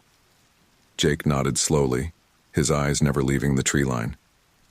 Yeah, I think you're right. Let's pack up and... He was cut off by a bone-chilling roar that echoed through the forest, so loud it seemed to shake the very ground beneath our feet. Birds exploded from the trees in a panic, their frantic cries adding to the cacophony. We stood frozen for a moment, paralyzed by fear. Then as one, we burst into action. Go, go, go, Jake yelled, already sprinting for the jeep. We abandoned our tents, grabbing only what we could carry as we ran. I snatched up my backpack, my hands shaking so badly I could barely zip it closed. Another roar split the air, closer this time. I risked a glance over my shoulder and immediately wished I hadn't. There, at the edge of our campsite, stood a creature straight out of a nightmare.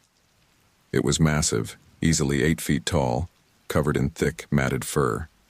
Its face was a twisted parody of human features, with a heavy brow and a mouth full of yellowed fangs. And its eyes. God, its eyes were fixed right on me, burning with an intelligence and malevolence that was all too human. Megan, come on! Sarah screamed, snapping me out of my terrified trance. I turned and ran, my legs pumping furiously as I sprinted for the jeep. Behind me, I could hear the creature crashing through the underbrush, gaining on us with terrifying speed. Jake had the engine running by the time we reached the vehicle. We piled in, slamming the doors just as another earth-shaking roar erupted behind us. Go, go, go! Tom yelled, his face white with terror.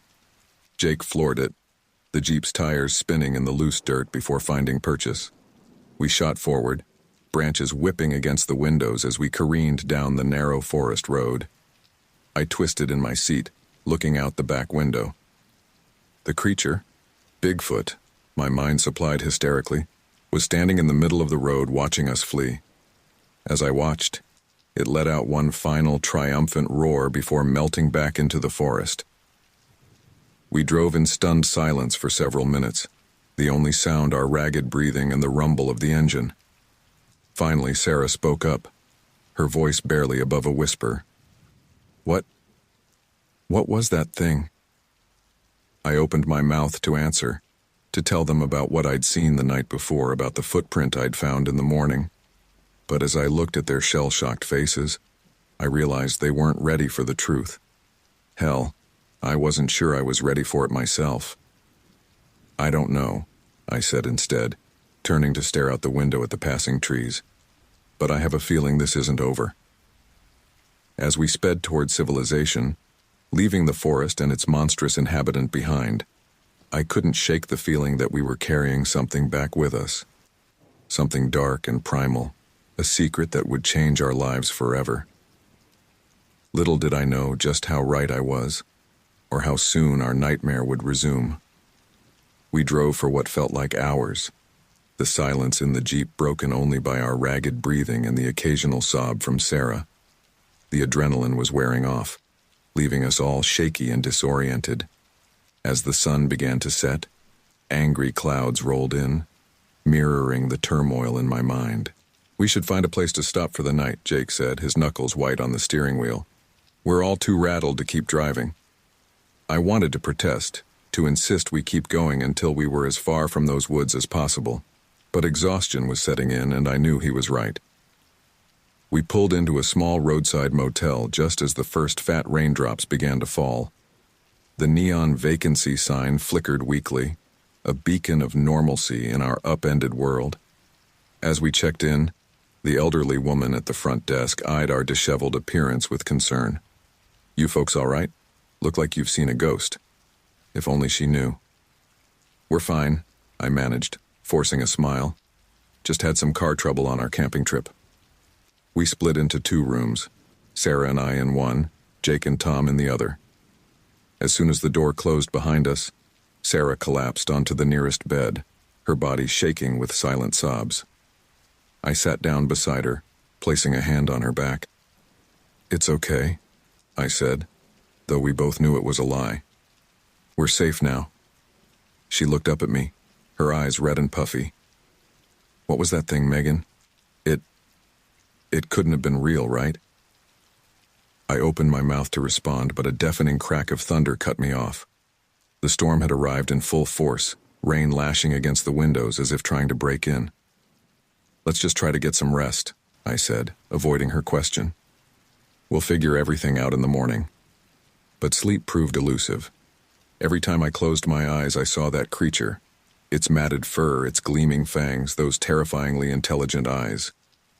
The storm raged on outside, each thunderclap making me flinch, imagining it was the roar of that monstrous being. Sometime in the early hours of the morning, I must have drifted off. I woke with a start to find the room bathed in an eerie pre-dawn light. The storm had passed, leaving behind a heavy silence. Sarah was still asleep, her face pinched with worry even in slumber. I slipped out of bed and padded to the window, pushing aside the heavy curtains. The parking lot was a mess of puddles and debris from the storm. Our Jeep sat where we'd left it, a lonely sentinel in the empty lot. As I watched, a flicker of movement caught my eye. There, at the edge of the forest that bordered the motel property, stood a dark figure. My heart leapt into my throat as I recognized the hulking silhouette. It couldn't be. We'd driven for hours. There was no way it could have followed us. But as another flash of lightning illuminated the sky, I saw it clearly. The creature, Bigfoot, was there, watching our motel room with those unnervingly intelligent eyes. I stumbled back from the window, my legs giving out as I collapsed to the floor. This couldn't be happening. It had to be a nightmare, a hallucination brought on by stress and lack of sleep. A soft knock at the door made me jump. "Megan? Sarah? You guys up?" It was Jake's voice, tight with tension. I scrambled to my feet, shaking Sarah awake as I moved to the door. Jake and Tom stood in the hallway, their faces pale and drawn. "Did you see it?" Tom asked without preamble. I nodded, unable to form words. Sarah looked between us, confusion and fear warring on her face. "See what? What's going on?" Before any of us could answer, a bone-chilling roar split the air. It was close. Too close. "We need to go, now," Jake said, already moving towards the parking lot. We didn't bother with our bags, just grabbed our shoes and ran. The pre-dawn air was thick with moisture, making it hard to breathe as we sprinted across the parking lot. Another roar echoed behind us, followed by the sound of splintering wood. I risked a glance over my shoulder and immediately wished I hadn't. The creature had smashed through the wall of our motel room, its massive form silhouetted against the destruction. "Get in the car," Jake yelled, fumbling with the keys. We piled into the Jeep, hearts pounding in unison. Jake turned the key, but the engine only sputtered weakly.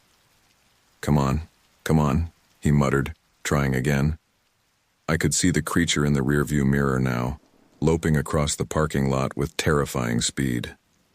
Its eyes were fixed on our vehicle, a predatory gleam visible even at this distance.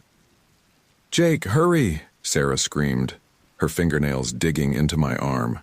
With a roar that nearly matched the creature's, the Jeep's engine finally caught. Jake slammed it into gear and we peeled out of the parking lot just as Bigfoot reached for the back of the vehicle. I felt the Jeep lurch as its massive hand grazed the bumper, but then we were on the road, accelerating away from the nightmare behind us. Rain began to fall again, fat drops splattering against the windshield. Lightning forked across the sky, briefly illuminating the road ahead and the dense forest on either side. "What the hell is happening?"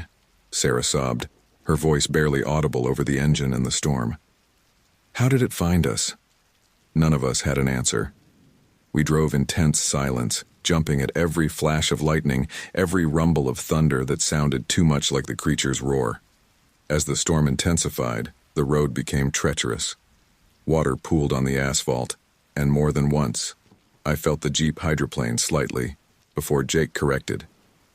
"We need to find shelter," Tom said, peering anxiously out the rain-streaked window. "This storm is getting worse." Jake nodded grimly. "I think I saw a sign for a campground a few miles back. We can try there." The irony of seeking safety in another campsite wasn't lost on me, but I was too terrified to argue. As Jake carefully navigated the winding forest road, I kept my eyes glued to the rearview mirror, dreading the moment I'd see that monstrous shape emerge from the darkness behind us. Lightning flashed again, closer this time, followed almost immediately by a deafening crack of thunder. In that brief moment of illumination, I saw something that made my blood run cold. A massive dark shape, running parallel to our car in the forest. "Jake," I whispered, my voice shaking, "drive faster." As if in response to my words, another flash of lightning lit up the sky. And there, in the middle of the road ahead, stood Bigfoot. Its fur was matted with rain, its eyes gleaming with malevolent intelligence as it stared directly at our approaching vehicle. Jake slammed on the brakes, the Jeep fishtailing on the wet road.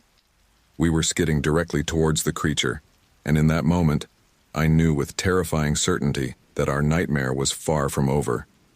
Time seemed to slow as our Jeep skidded towards the monstrous figure in the road. Jake wrestled with the steering wheel, trying desperately to regain control. The tires screeched against the wet asphalt, the smell of burning rubber filling the air even as rain lashed against the windshield. "Hold on!" Jake yelled, his knuckles white on the wheel. At the last possible second, the Jeep swerved, missing Bigfoot by mere inches. I caught a glimpse of its face as we passed, a twisted mask of fury and inhuman intelligence that would haunt my nightmares for years to come. We fishtailed wildly, spinning off the road and into the dense underbrush. The world became a dizzying blur of rain and foliage until we slammed to a stop against a massive tree trunk. For a moment all was silent except for the pounding rain and our ragged breathing. Then Sarah's voice broke the stillness, high and panicked. "Is everyone okay?" I did a quick mental inventory. My head was throbbing where it had hit the window, and I could feel warm blood trickling down my temple, but nothing seemed broken. "I'm alive," I managed to croak out. "Same here," Tom groaned from the back seat. "Jake?" Our driver didn't respond. He was slumped over the steering wheel, motionless. "Jake!" Sarah cried, reaching for him. Before she could touch him, an ear-splitting roar shook the Jeep. We all froze, our eyes drawn to the shattered windshield. There, illuminated by a flash of lightning, stood Bigfoot. Its massive form loomed over our crashed vehicle, rain matting its thick fur. Those terrifyingly intelligent eyes swept over us, and I saw something in them that chilled me to my core. Not just anger or hunger, but a calculated malevolence. "Oh, God," Tom whispered. "What do we do?" As if in answer, Bigfoot's enormous hands grasped the roof of our Jeep. With a screech of tearing metal, it began to peel the top off like the lid of a sardine can. "Get out," I screamed, fumbling with my seatbelt. "Run!" We scrambled to escape the disintegrating vehicle. I fell out onto the muddy forest floor, my legs shaky and uncooperative. Sarah was right behind me, dragging a semi-conscious Jake with Tom's help. Rain poured down in sheets, turning the ground into a treacherous quagmire. I struggled to my feet, grabbing Sarah's arm to steady her as she supported Jake. "This way," Tom yelled over the storm, pointing deeper into the forest. We had no choice but to follow, stumbling through the underbrush as fast as we could manage. Behind us, I heard the final death throes of our Jeep as Bigfoot tore it apart, followed by another bone-chilling roar. The creature was coming for us. We ran blindly through the forest, branches whipping at our faces, roots threatening to trip us at every step. The storm raged on, lightning illuminating our path in brief, terrifying flashes that cast monstrous shadows among the trees. "We can't keep this up," Sarah gasped, struggling under Jake's weight. She was right. We were exhausted, injured, and hopelessly lost in an unfamiliar forest, and somewhere behind us, an impossibly fast and strong predator was closing in. "There!" Tom suddenly shouted, pointing ahead. Through the curtain of rain, I could just make out the dark outline of a small structure, some kind of ranger station or storage shed, perhaps. It wasn't much, but it was our only hope. We made a final, desperate sprint for the building. As we drew closer, I could see it was indeed a ranger station, long abandoned by the looks of it. The wooden walls were weathered and rotting in places, but it was still standing. Tom reached it first, yanking at the door. For one heart-stopping moment, I thought it might be locked, but then it swung open with a protesting creak. We tumbled inside, slamming the door behind us. Tom and I immediately began pushing a heavy desk in front of it while Sarah lowered Jake to the floor. "Is he okay?" I asked, once we had the door as secure as we could make it. Sarah was bent over Jake, checking his pupils. "I think he's got a concussion, but he's breathing steadily." A deafening crash from outside cut off any response I might have made. We all froze, hardly daring to breathe. Another crash, closer this time. Then another. Bigfoot was methodically destroying everything in its path as it searched for us. "What do we do now?" Tom whispered, his face pale in the dim light filtering through the grimy windows. Before I could answer, the wall beside us exploded inward. Splinters of wood flew everywhere as Bigfoot's massive form filled the newly created hole. Sarah screamed. Tom stumbled backward, tripping over Jake's prone form, and I stood there paralyzed with terror as the creature's eyes locked onto mine. Time seemed to slow as Bigfoot reached for me with one enormous clawed hand. I could smell its rank, animal odor, see the rainwater dripping from its matted fur. Those eyes, so unnervingly intelligent, burned with a hatred I couldn't understand. At the last second, survival instinct kicked in. I dove to the side, feeling the rush of air as Bigfoot's claws missed me by inches. I hit the floor hard, the impact knocking the wind out of me. "Megan!" Sarah's scream snapped me back to reality. I rolled over just in time to see Bigfoot's claws raking across my chest. Pain exploded through my body, hot and sharp. I heard myself cry out, the sound oddly distant to my own ears. Through a haze of agony, I saw Tom grab a broken piece of wood, swinging it at the creature like a baseball bat. It connected with a dull thud that seemed to only enrage Bigfoot further. With a roar that shook the entire building, Bigfoot turned its attention to Tom. I tried to call out a warning, to do something, anything to help, but my body wouldn't respond. All I could do was watch in horror as the creature advanced on my friend.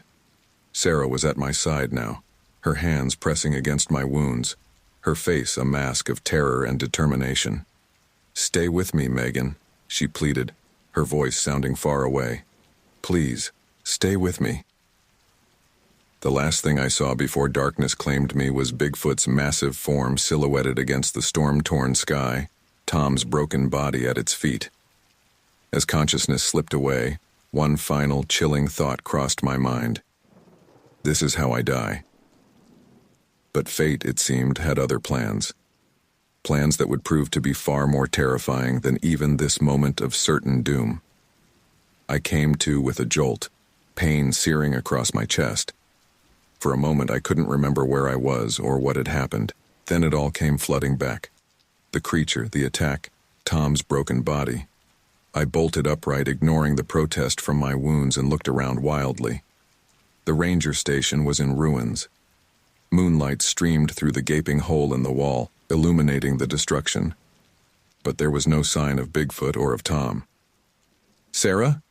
I called out, my voice hoarse. "Jake?" A groan answered me from the corner.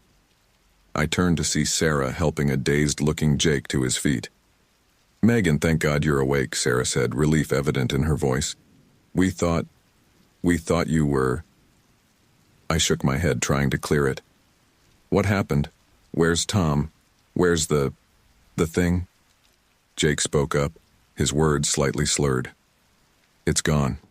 Took Tom and left. We've been out for hours." Hours.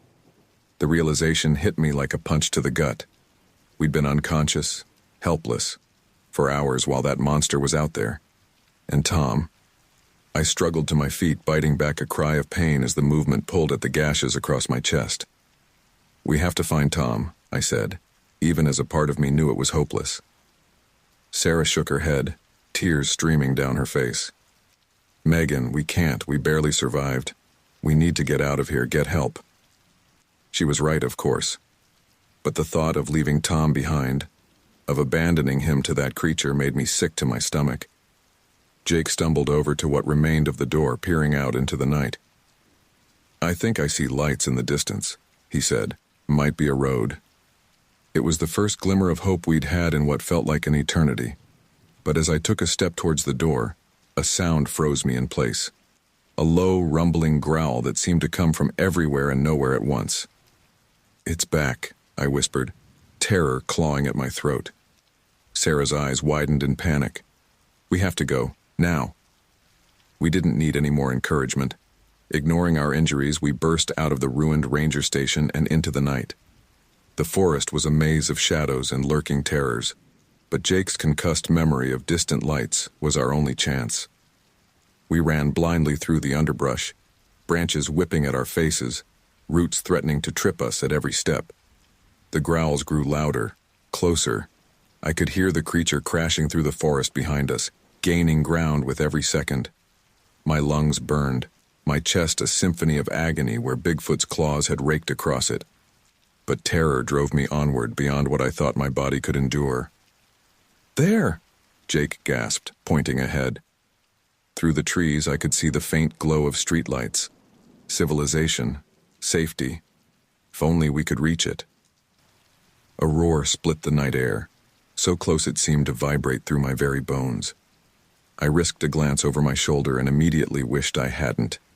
Bigfoot was right behind us, its massive form eating up the distance between us with impossible speed. "Go, go, go!" I screamed, though I had no breath left for words. We burst out of the tree line onto the shoulder of a deserted highway. The sudden transition from forest to pavement was jarring, but we didn't slow down. We couldn't. "Look!"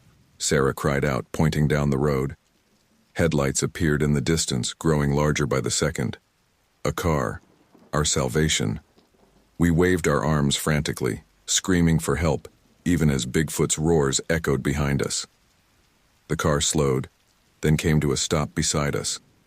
An older man peered out of the driver's side window, his eyes widening as he took in our battered, bloodied appearance. "What in the world?" he began, but Jake cut him off. "Please, you have to help us," he gasped. "There's something in the woods, it's coming." As if on cue, another roar split the night air. The man's face paled. "Get in," he shouted, reaching across to throw open the passenger door. We didn't need to be told twice. We piled into the car, Sarah and I in the back, Jake in the front. As soon as the doors slammed shut, the man floored it, tires squealing on the asphalt. I twisted in my seat, looking out the back window. There, at the edge of the forest, stood Bigfoot. Its massive form was silhouetted against the trees, those terrifyingly intelligent eyes fixed on our retreating car. As I watched, it let out one final triumphant roar before melting back into the shadows of the forest. We drove in stunned silence for several minutes, the only sound our ragged breathing and the hum of the engine. Finally, our rescuer spoke up. "What happened to you folks?" he asked, his voice shaky. "What was that thing back there?" I opened my mouth to answer, but no words came out. How could I possibly explain what we'd been through? Who would believe us? Sarah saved me from having to respond. "Please," she said, her voice trembling. "We need a hospital. Our friend, he's still out there." The man nodded grimly, pressing down harder on the accelerator. "There's a town about 20 miles up the road. They've got a small hospital. We'll get you folks some help." As the car sped through the night, carrying us away from the nightmare we'd endured, I couldn't shake the feeling that this wasn't over. Bigfoot was still out there, and it had taken Tom. And even as relief at our escape washed over me, a new fear began to take root. Would anyone believe us? And if they didn't, how could we hope to save Tom, if he was even still alive? I leaned my head against the cool glass of the window, watching the dark forest rush by outside. We may have escaped for now, but I knew with a bone-deep certainty that our ordeal was far from over. The real challenge was just beginning. The small-town hospital's emergency room was a blur of fluorescent lights and concerned faces. I sat on an examination table, wincing as a nurse cleaned the deep gashes across my chest. The adrenaline had long since worn off, leaving me shaky and nauseous, the full weight of our ordeal crashing down on me. "These are some nasty cuts," the nurse murmured, her brow furrowed in concentration. "What did you say caused them again?"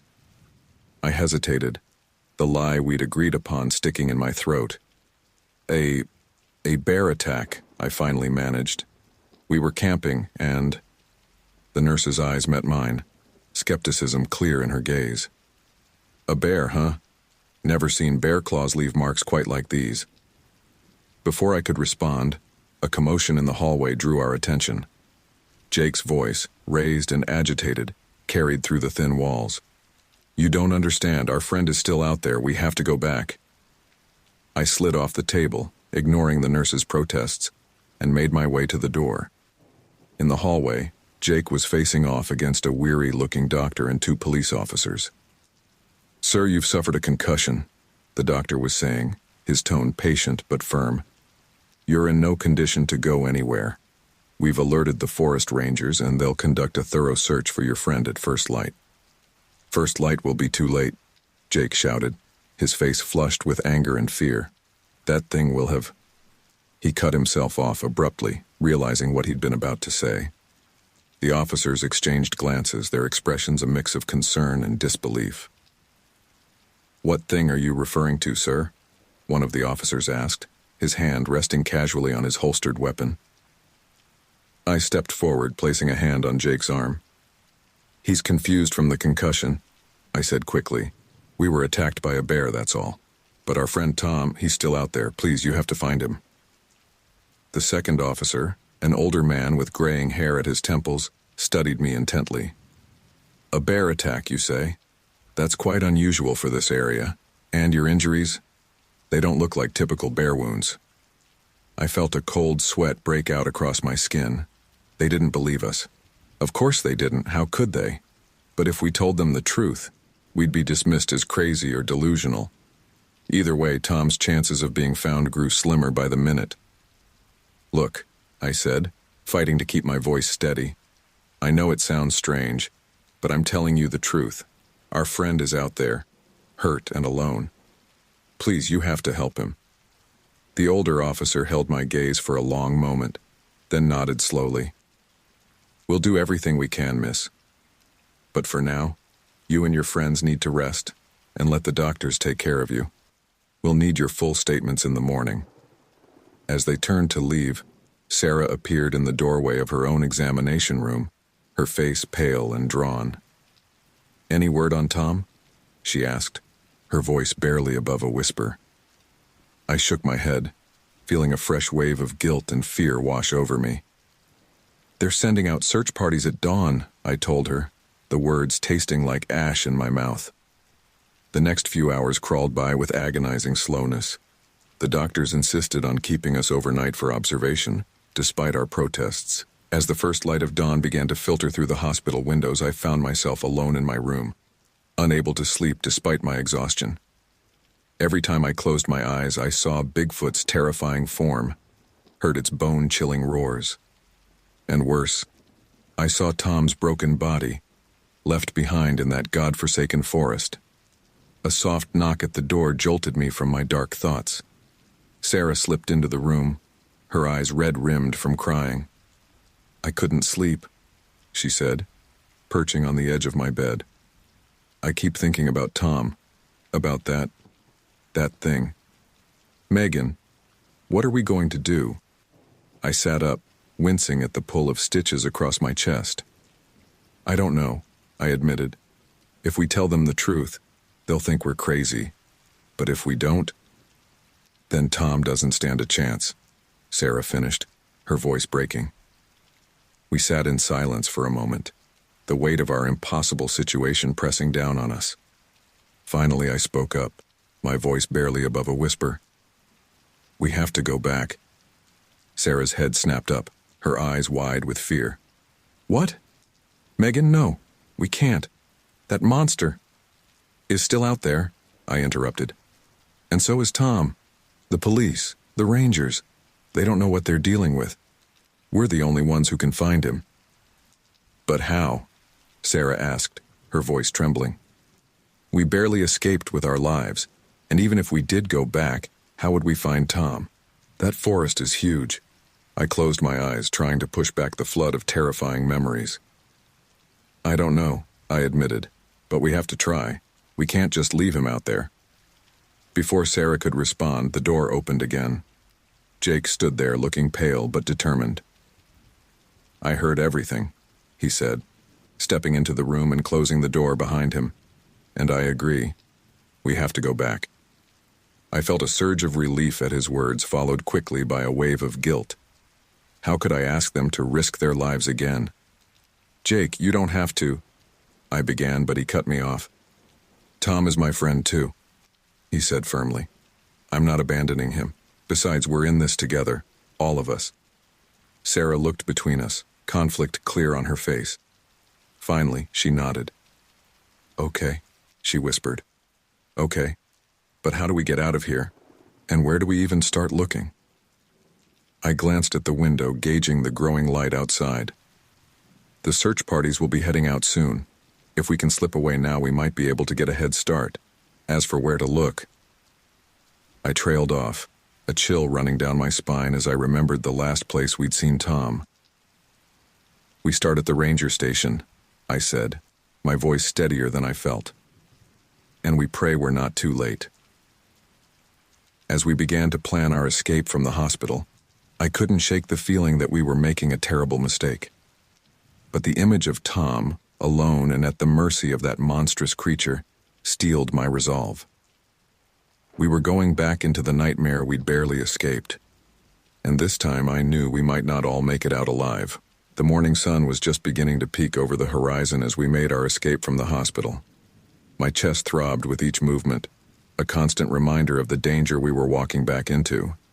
But the thought of Tom, alone and at the mercy of that monster, drove us forward. We'd borrowed a beat-up pickup truck from the hospital parking lot, leaving a hastily scrawled note promising to return it. Jake was behind the wheel, his face set in grim determination as we wound our way back up into the mountains. "Are we really doing this?" Sarah whispered from the back seat, her voice trembling. "Going back there?" I turned to look at her, seeing my own fear reflected in her eyes. "We have to," I said, trying to sound more confident than I felt. "For Tom." The drive seemed to take both an eternity and no time at all. With each mile that passed, the knot in my stomach grew tighter. The forest loomed around us, dark and foreboding, hiding untold horrors behind its verdant facade. Finally, Jake pulled the truck to a stop at the end of a dirt road. "This is as far as we can drive," he said, his knuckles white on the steering wheel. "The ranger station should be about a mile that way." We climbed out of the truck, the forest eerily silent around us. No bird song, no rustling of small animals in the underbrush. It was as if the entire woods were holding its breath, waiting. "Okay," I said, trying to keep my voice steady. "We stick together no matter what. If we see any sign of that thing, we run, got it?" Jake and Sarah nodded, their faces pale but determined. With a deep breath, we plunged into the forest. The hike to the ranger station was tense, every snapping twig and rustling leaf setting our nerves on edge. I found myself constantly scanning the trees, half expecting to see that monstrous form lurking in the shadows. As we neared the clearing where the station stood, Jake held up a hand, stopping us in our tracks. "Listen," he whispered. We froze, straining our ears. At first I heard nothing but the pounding of my own heart. Then faintly a sound reached us. A low, pained moan. "Tom?" Sarah gasped, her eyes wide. Before we could stop her, she burst from the tree line into the clearing. Jake and I had no choice but to follow. The ranger station stood as we'd left it, a wreck of splintered wood and twisted metal. But there, slumped against the ruined wall, was a figure.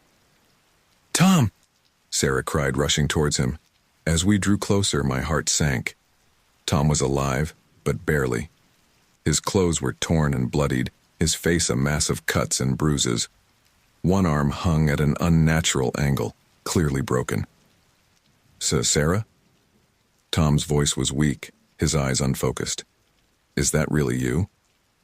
We crowded around him, relief warring with horror at his condition. "We're here, Tom," I said, gently touching his uninjured arm. "We're going to get you out of here." A ghost of a smile flickered across his battered face. "You came back," he whispered.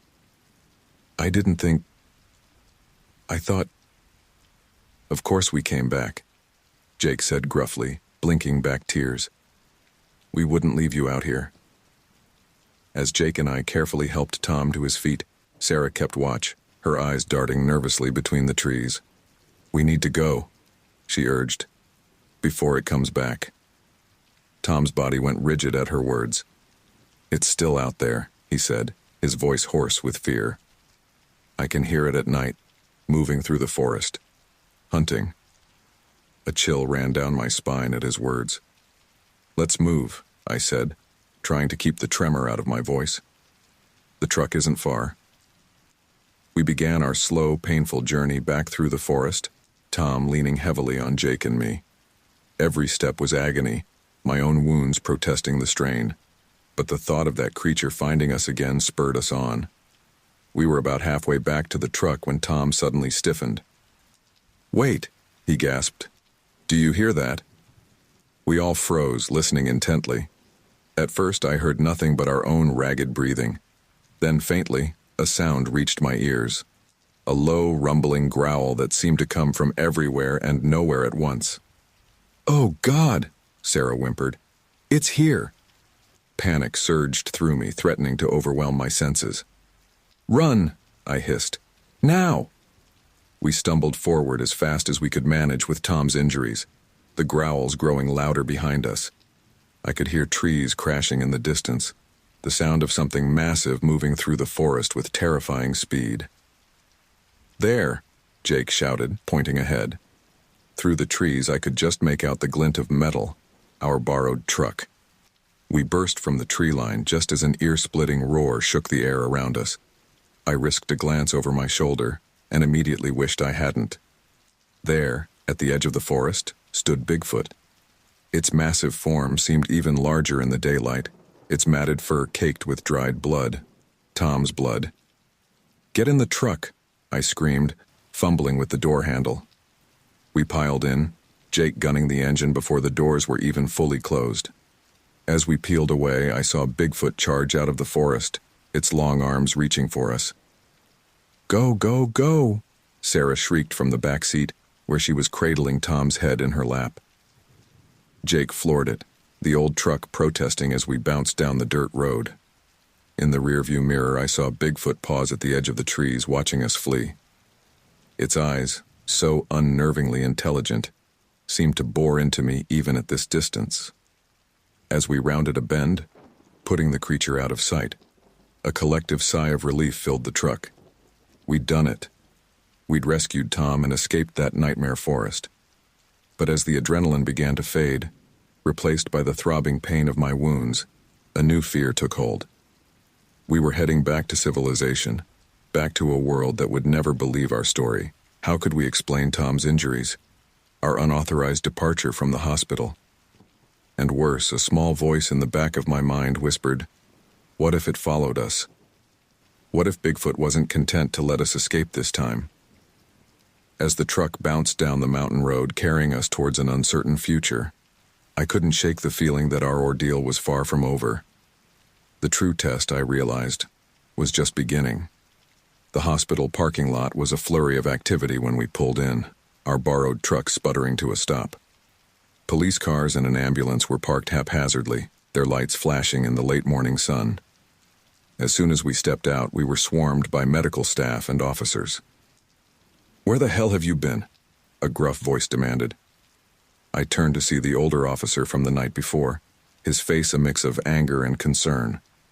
Before I could answer, paramedics rushed past us to Tom, who was barely conscious in the back seat. As they carefully extracted him and loaded him onto a gurney, I felt a wave of relief wash over me. We'd done it. We'd saved him. But that relief was short-lived as the reality of our situation set in. How could we possibly explain what had happened? "Miss," the officer said, his voice softer now as he took in our battered appearance. "I need you to tell me exactly what happened. Where did you find your friend?" I opened my mouth, then closed it again, unsure of what to say, or of. The truth was too unbelievable, but I couldn't bring myself to lie outright. We went back for him," I finally managed. "To the forest where we were attacked." The officer's eyebrows shot up. "You went back? After what you'd been through? Why didn't you wait for the search parties?" "We couldn't wait," Jake cut in, his voice hoarse. "We knew where to look. We had to try." The officer shook his head, clearly frustrated. "That was incredibly dangerous and foolish. You could have gotten yourselves killed." If only he knew how close we'd come to exactly that. We were ushered back into the hospital, a parade of doctors, nurses, and police officers surrounding us. As they checked our injuries and peppered us with questions, I felt like I was in a daze. The events of the past 2 days seemed surreal, like a nightmare I couldn't quite shake off. Hours passed in a blur of examinations and interrogations. Finally, we were left alone in a small waiting room, exhausted and on edge. Tom had been whisked away for surgery, his injuries far more severe than ours. "What are we going to tell them?" Sarah whispered, her eyes darting nervously to the door where 2 officers stood guard. I shook my head at a loss. "I don't know. The truth is too unbelievable, but if we lie, they'll know," Jake finished, his face grim. "They already suspect something's off about our story." Before we could discuss further, the door opened and a man in a crisp suit walked in, flanked by the older officer from before. "I'm Detective Simmons," the man introduced himself, his piercing gaze sweeping over us. "I'd like to get your full statements about what happened in those woods." We exchanged glances, a silent agreement passing between us. We had to try the truth, as insane as it sounded. Taking a deep breath, I began to recount our horrifying encounter with Bigfoot. As I spoke, I could see the disbelief growing on the detective's face, his expression shifting from curiosity to skepticism to outright frustration. "Let me get this straight," he interrupted as I described our daring rescue of Tom. "You're saying that a giant ape-like creature attacked your campsite, pursued you through the forest, and nearly killed your friend?" Put like that, it sounded absurd even to my own ears. But I nodded, forcing myself to meet his gaze. "I know how it sounds, Detective, but I swear to you every word is true." Simmons exchanged a look with the older officer, who shrugged helplessly. "Miss Johnson," the detective said, his voice carefully controlled. "I understand you've been through a traumatic experience, but Bigfoot? Really?" "It's the truth," Sarah burst out, tears of frustration in her eyes. "Why would we make this up?" "I don't know," Simmons replied, his tone hardening. "But I do know that your story doesn't add up. The injuries, the destroyed campsite, your friend's condition, none of it matches with a bear attack, which is what you initially reported." "Because it wasn't a bear," Jake insisted, his fists clenched at his sides. "We only said that because we knew you wouldn't believe the truth." The detective's eyes narrowed. "And the truth is that you were attacked by a mythical creature? One that conveniently left no evidence behind?" I felt my heart sink. Of course there was no evidence. Bigfoot had been too smart, too careful to leave any traces behind. And without proof, who would ever believe us? "Detective," I said, my voice barely above a whisper, "I know how crazy this sounds, but I'm begging you to listen. That thing is still out there. It's dangerous and it's smart. If you send people into those woods unprepared..." I trailed off, the implications hanging heavy in the air. Simmons studied me for a long moment, his expression unreadable. "I think we're done here for now," he finally said, standing up. "I'll need you all to remain in the hospital until we've completed our investigation. And I strongly suggest you reconsider your story before we speak again." As he and the officer left the room, closing the door behind them, a heavy silence fell over us. The weight of disbelief and suspicion was crushing, leaving us feeling more alone than ever. "They don't believe us," Sarah said, her voice small and defeated. "No one will ever believe us." I wanted to comfort her, to say that everything would be all right. But the truth was I had no idea what would happen next. We had survived the forest, escaped the clutches of a monster straight out of nightmares. But now we faced a different kind of threat, the disbelief and suspicion of a world unprepared for the truth we carried. As I looked out the window at the forest-covered mountains in the distance, a chill ran down my spine. Somewhere out there, Bigfoot was still roaming free, and we were the only ones who knew the true danger it posed. The real nightmare, I realized, was just beginning. How could we protect ourselves, and others, from a threat no one believed existed? As the sun began to set, casting long shadows across the hospital room, I couldn't shake the feeling that our ordeal was far from over. The hospital room felt more like a prison as the hours ticked by. Outside, the sun had set, casting long shadows across the sterile walls.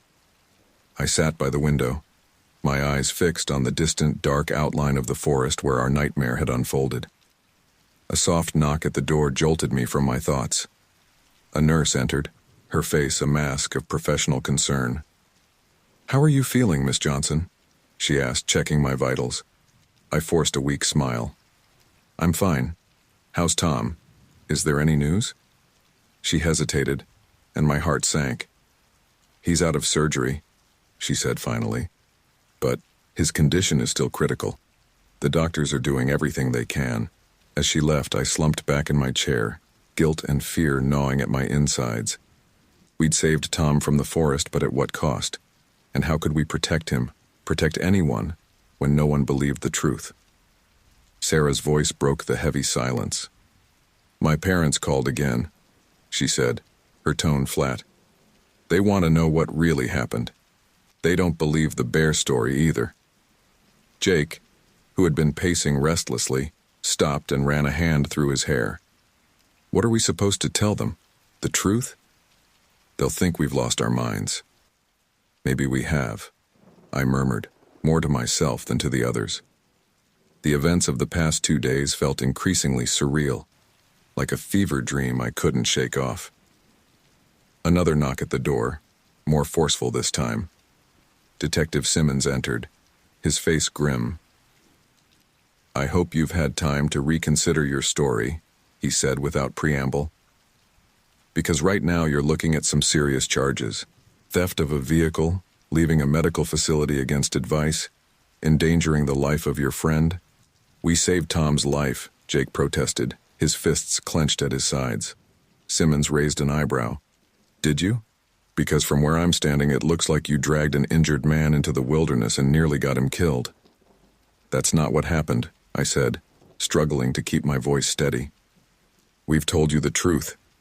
That thing is still out there. It's dangerous. The detective's eyes narrowed. Miss Johnson, I've been patient, but this Bigfoot nonsense ends now. We found your campsite.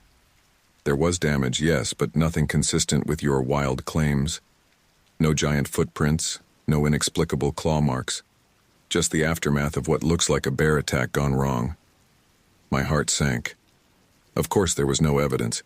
Bigfoot was too smart, too careful to leave any traces behind, and without proof, who would ever believe us? Detective, please, Sarah pleaded, tears in her eyes. Why would we make this up? Look at our injuries.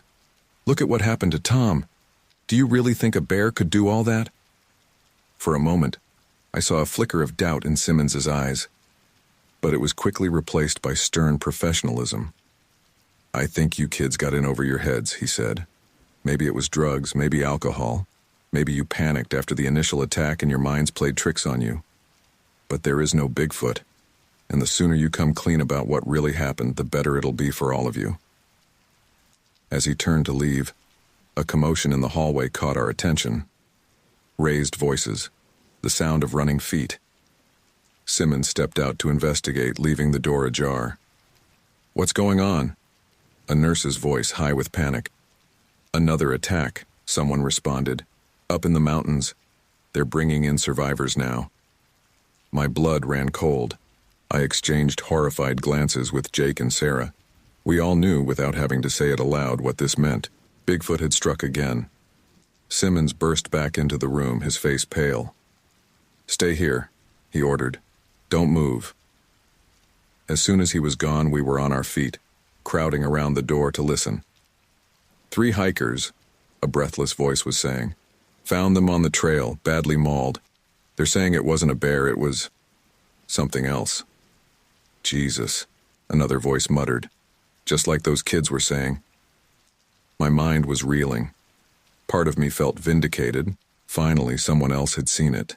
But a larger part was filled with horror. More people had been hurt, possibly killed by that monster. We have to do something, Jake said, his voice low and urgent. We can't just sit here while that thing is out there hurting people. Sarah shook her head, her face pale. What can we do? No one believes us. And even if they did, how could we stop it?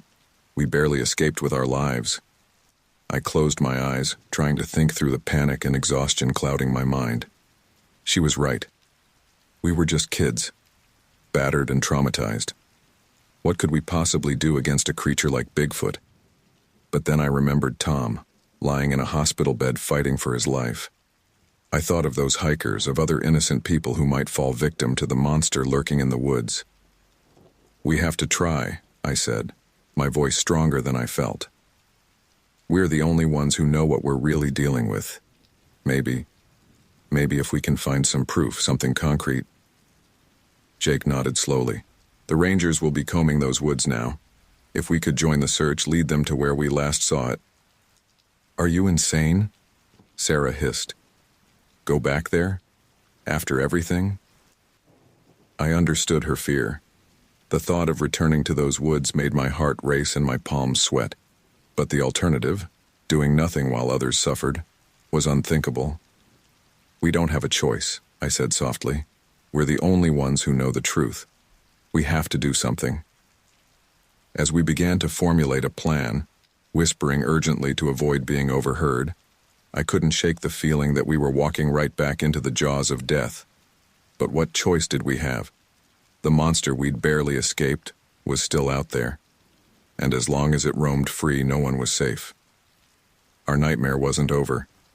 In fact, I realized with a chill, it might only be beginning. Months have passed since that fateful night in the forest, but the memories still haunt me like a persistent shadow.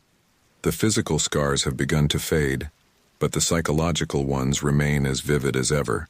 Every unexpected sound, every shadow in the corner of my eye, brings me right back to those terrifying moments.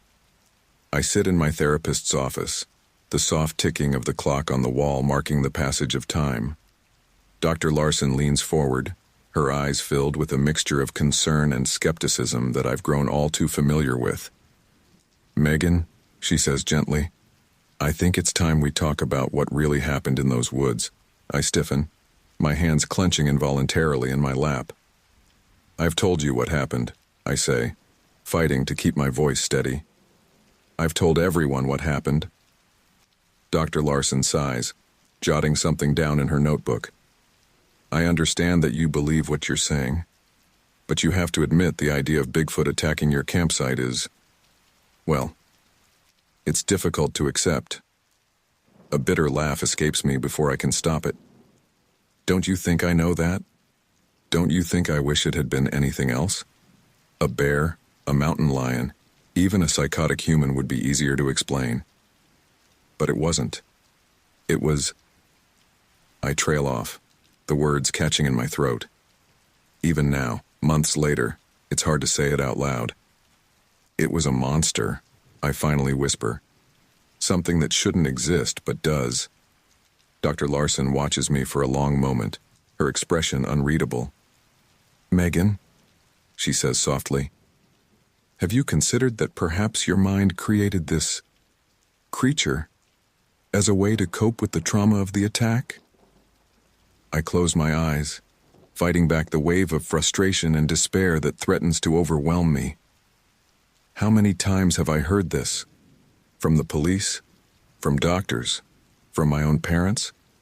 The disbelief, the gentle suggestions that maybe I'm not remembering things correctly, that the stress and fear warped my perceptions. "I know what I saw," I say, opening my eyes to meet her gaze. "What we all saw, Tom, Jake, Sarah, we all experienced the same thing." "And yet, Doctor," Larson points out gently, "there was no physical evidence found to support your claims. No footprints, no hair samples, nothing that couldn't be explained by a more conventional attacker." I shake my head, remembering the cunning intelligence I'd seen in those inhuman eyes. "It was smart," I insist. "It knew how to cover its tracks, how to avoid leaving evidence behind." Dr. Larson makes another note, her pen scratching softly against the paper. "Let's talk about the nightmares you've been having," she says, changing tack. "Are they still as frequent?" I nod, a shudder running through me at the mere mention of them. "Almost every night," I admit. "I'm back in those woods, running for my life. I can hear it behind me, getting closer and closer. Sometimes I don't make it out." "And how do you feel when you wake up from these dreams?" "Terrified," I whisper. My heart is racing. I'm covered in sweat. For a few seconds, I'm not sure if I'm really awake or if I'm still in the nightmare. Dr. Larson nods sympathetically. "That's a common reaction to trauma. Your mind is still processing what happened, trying to make sense of it." "But it doesn't make sense," I say, my voice rising slightly. "None of it makes sense. That's what everyone keeps telling me, right? That Bigfoot can't be real, that we must have imagined it or misinterpreted what we saw. But I know what I experienced, we all do." "And how are your friends coping?" Dr. Larson asks. "Have you been in touch with them?" I hesitate, guilt washing over me. Not really," I admit. "We tried at first, but it was too hard. Every time we talked, we'd end up reliving it all over again. And I think maybe they're trying to forget, to convince themselves it wasn't real." "But you can't forget," Dr. Larson says. "It's not a question." I shake my head. "How can I? Every time I close my eyes, I see it. Every time I hear an unexpected noise, I'm back in those woods running for my life." Dr. Larson leans back in her chair, studying me intently. "Megan," she says after a long moment, "I want you to consider something. Whether what you experienced was a real creature or a manifestation of extreme fear and stress, the trauma you suffered was very real. The path to healing isn't about proving what happened to others. It's about learning to live with the experience, to process it in a way that allows you to move forward." I nod slowly, turning her words over in my mind. She's right, of course. But how can I move forward when I know that thing is still out there? When I know that at any moment someone else could stumble into its territory and face the same terror we did? I understand, I say finally. But what if it happens again? What if someone else encounters that thing and no one believes them either? Dr. Larson's expression softens. Megan, you can't carry the weight of protecting the entire world on your shoulders. Your job now is to focus on your own healing. As our session wraps up, I gather my things and prepare to leave. But as I reach for the door handle, I pause, a chill running down my spine. For just a moment, I could have sworn I heard a familiar, bone-chilling roar in the distance. I shake my head, trying to clear the phantom sound. Dr. Larson is right. I need to focus on healing, on moving forward. But as I step out into the sunlight, I can't shake the feeling that somewhere out there, in the dark depths of the forest, Bigfoot is still roaming, waiting, watching, and I know with a bone-deep certainty that I will never truly feel safe again.